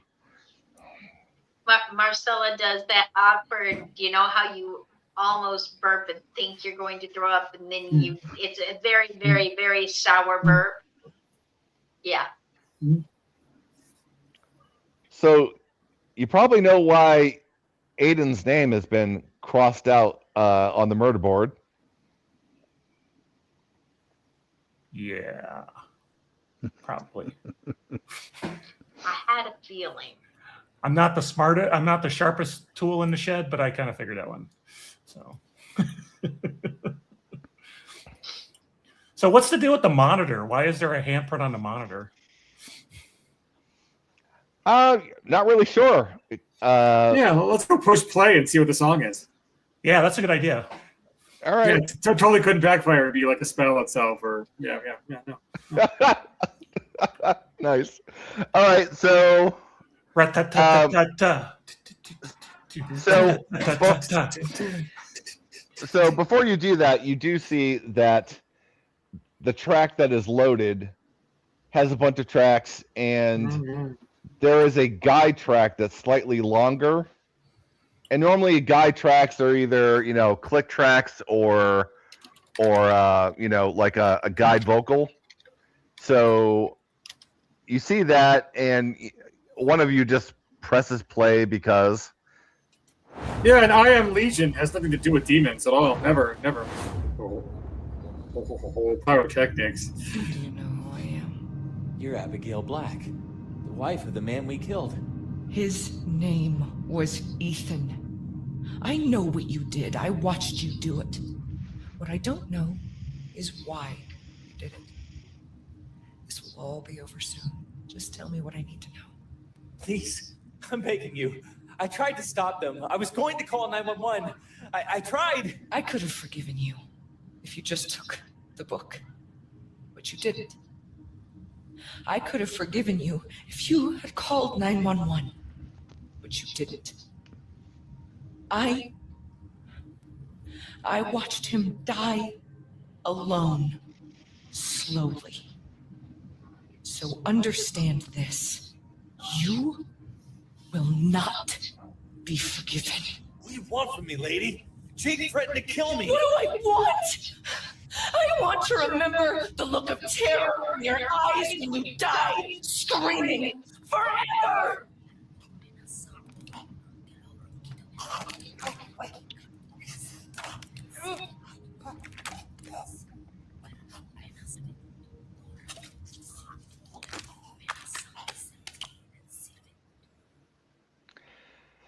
So she was talking to Ethan through the talkback mic and decided that she was just going to crush him instead.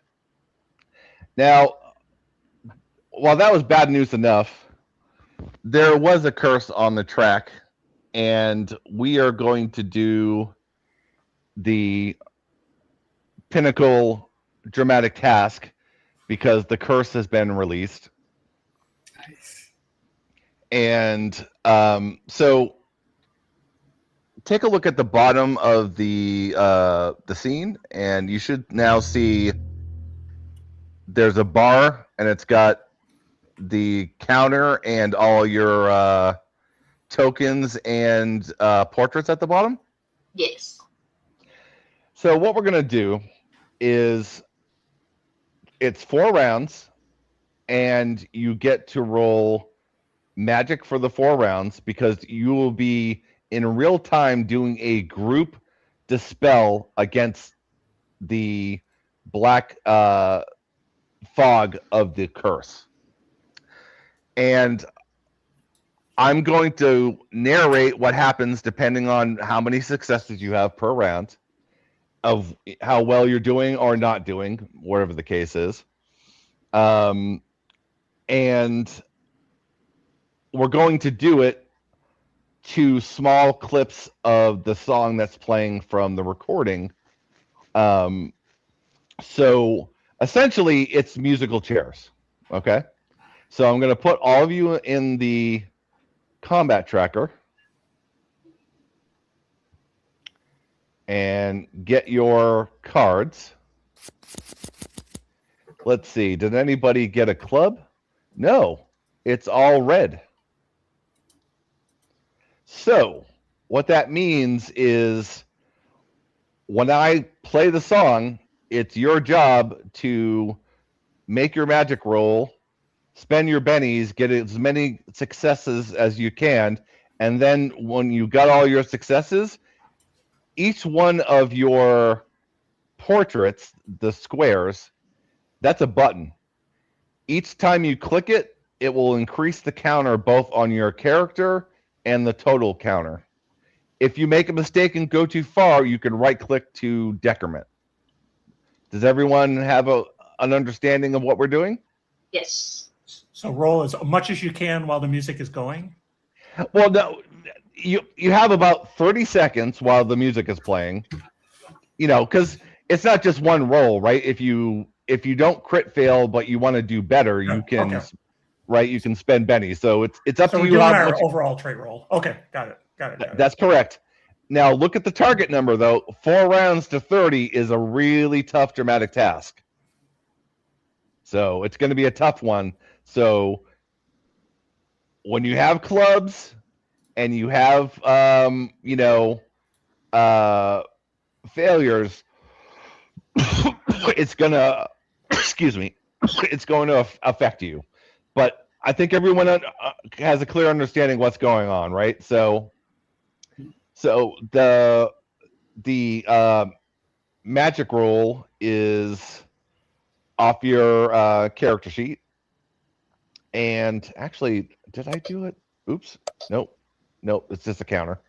Yeah, so you could just do it off your magic from the character sheet, and I will play the first part of the clip.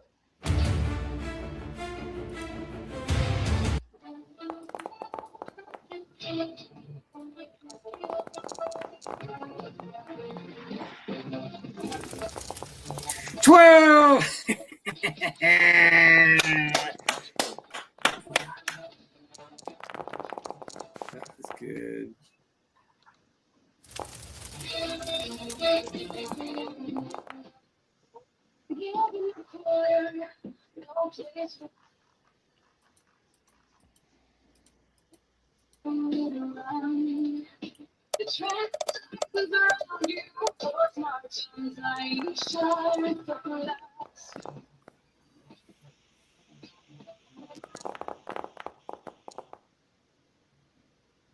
Are we still in the first round, or was that the first round?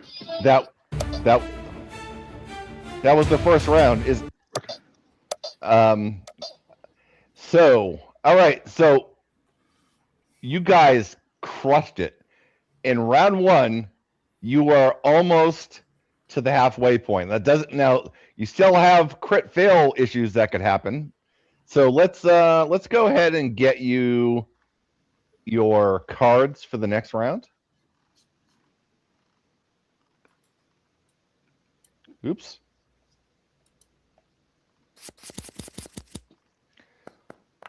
Oh, a red joker. All right. So more bennies. There is a 10 of spades. Oh, Mikhail, you got a 3 of clubs. Do you want to benny that card away? I most certainly do. I have a 5 of clubs. I want to Benny it away as well. Oh, it doesn't matter. I got an ace of clubs. Oh, same problem. Okay. And if they roll on a club roll and fail, the whole exercise is over. Is that how that works? That's correct. Whatever the worst possible scenario is, will happen. Yeah. So I think Mikhail should sit this one out. I'm going to sit it out. I am going to sit it out. All right. So that's the plan. So all right. So let me play the next clip and same. Did Marcella roll to get a new card too? I rolled to get a new card too, and I got a club as well. I'm going to sit out as well. Okay. Is the music still playing? I haven't clicked anything. It came back.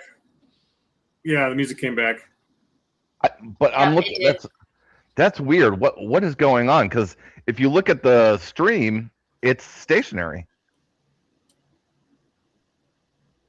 That's weird. Okay, so all right, so part 2.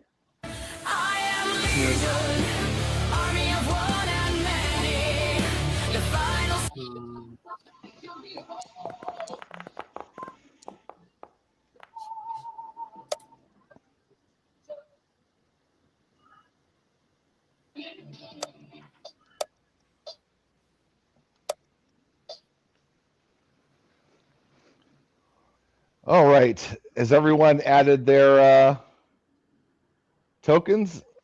Yeah, Diego came back in a big way, which is good. Wow, 18 on round 2. I'm surprised. I actually thought I made it too hard. You guys are crushing it. All right. Savage Worlds happens. All right. So let's get cards for round 3.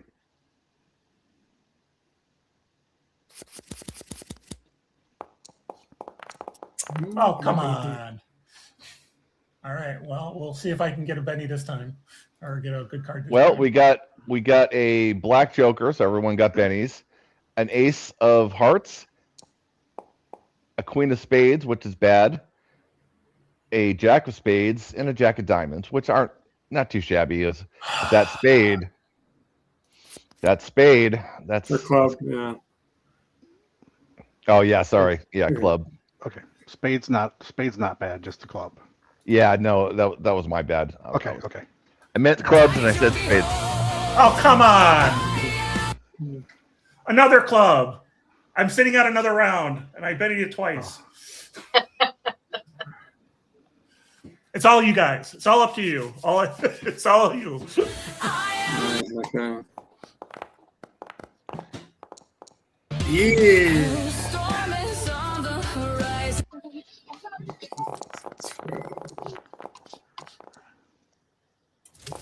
Three.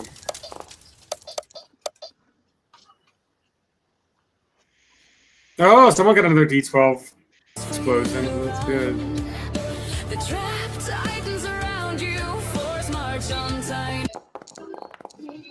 Oh, Marcella! 22. A hurricane of me. That's so weird that I don't know where it's coming from. It's like it's looping somewhere, not on my machine and not on the stream machine. So where is it coming from? I've been hearing some weird echoes all night. Maybe we're pumping it through the common display. I don't know. Yeah,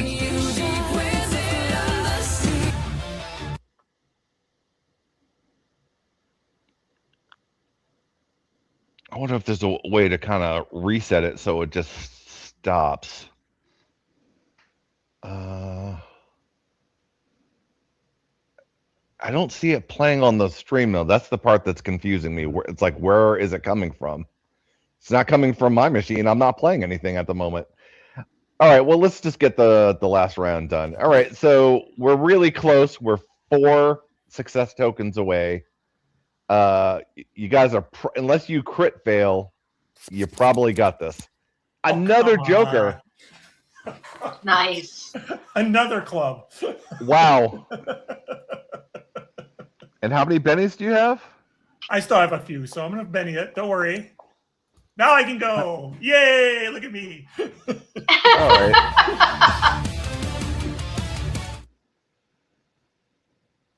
I'm just going to not play this round with my club. I'll just sit out.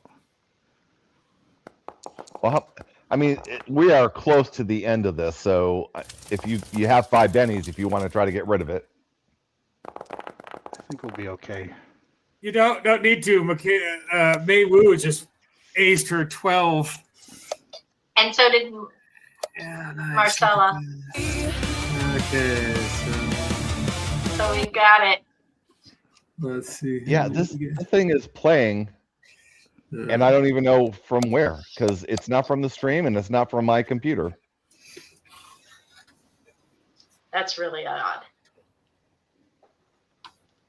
Well, I think James might be the one, streaming the base game, so it might be through his audio.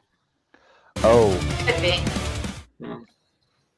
Oh, that's I wonder if it's because if you have a browser that's minimized and someone doesn't interact with it, it's a safety precaution that you can't just randomly run JavaScript on someone's machine unless they're looking at it.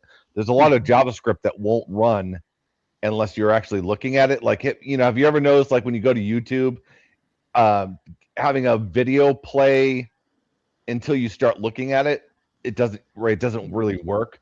You have to at least look at it, and then once you get it going, then you can put it in the background. Well, you overkilled the spell to dispel. Overkill is May's middle name.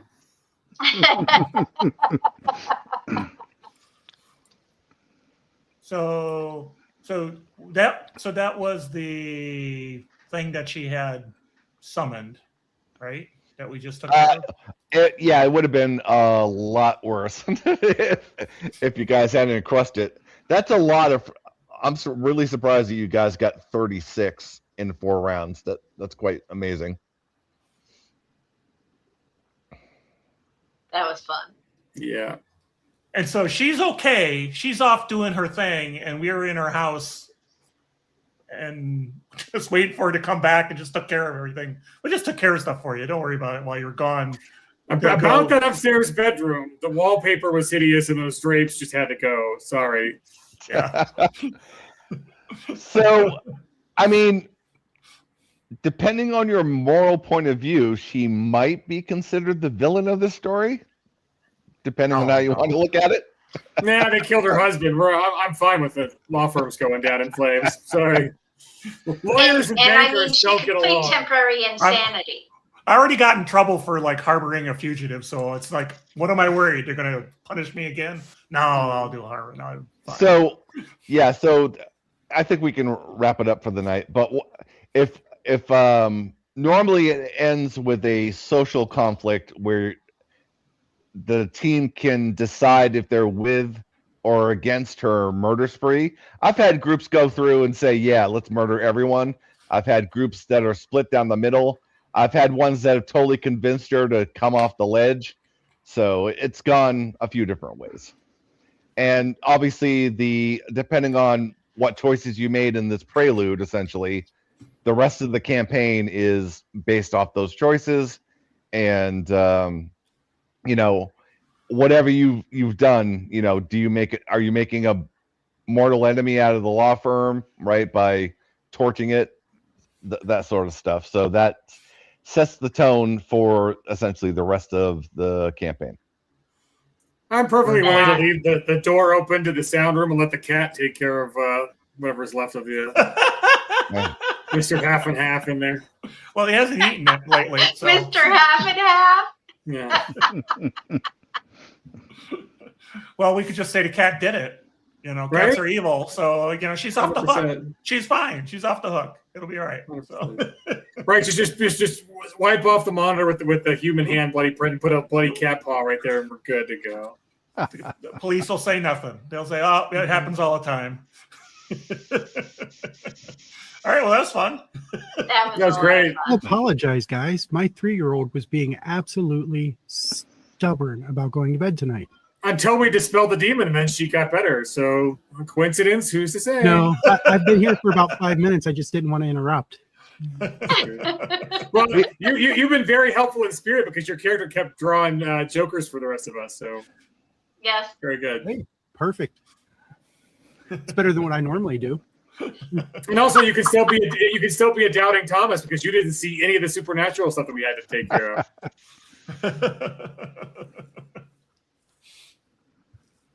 Also, yeah, it was a matter of like slight interior decorating choices and some spoiled food in the fridge. That explains the entirety of it. So if we had found that dramatic task, that's where my secret would have come out, right, Jeff? That's correct. That's what I thought. And I actually did not expect you to ace it like with 18 in round 1. That was unexpected. Yeah. So I was going to get possessed if we had failed that, guys. Oh, now I kind of want to have it fail. I tried. I sat out. How many rounds did I sit out? I tried to make us fail. Right. All right. Well, was that it? Yeah. Thanks for the opportunity. And thanks for coming on the show. We had some weird feedback things, and I'm not really sure what was caught. Like, for instance, I wasn't playing a video, and the common display wasn't showing a video, but we were hearing the music come in like it was on a loop. It was, and I have no idea why because I wasn't playing anything, so I'm not really sure how that can happen. I will have to go back and watch it and see if I can figure out what it is so it can be fixed. Yeah, let me know because I mean, this stream is haunted. Yeah, I mean, it's not a Knights of the Smith dinner table production without some kind of technical difficulties. Yeah. It's a possessed doll. The rest of you haven't seen it, but I certainly have. We don't have a recording session or a live stream that something doesn't go wrong. All right. Well, thanks for watching, everybody. And I want to thank Chris Landauer and Carl Davis for joining us once again, as well as Devin for coming back. I'm happy that he's able to put up with us again. That's fun. And we will see you next time. Our next show for Hit Me With Your One Shot is going to be, and I must have closed out my show list, but our next show is going to be the 9 Worlds, which is made by Metamorphic Studios. And that is going to be, that has the 23rd of May. So keep an eye out. We'll post everything about it, and we will see you next time. And don't forget, everybody, keep it savage. Bye. Good night, everybody.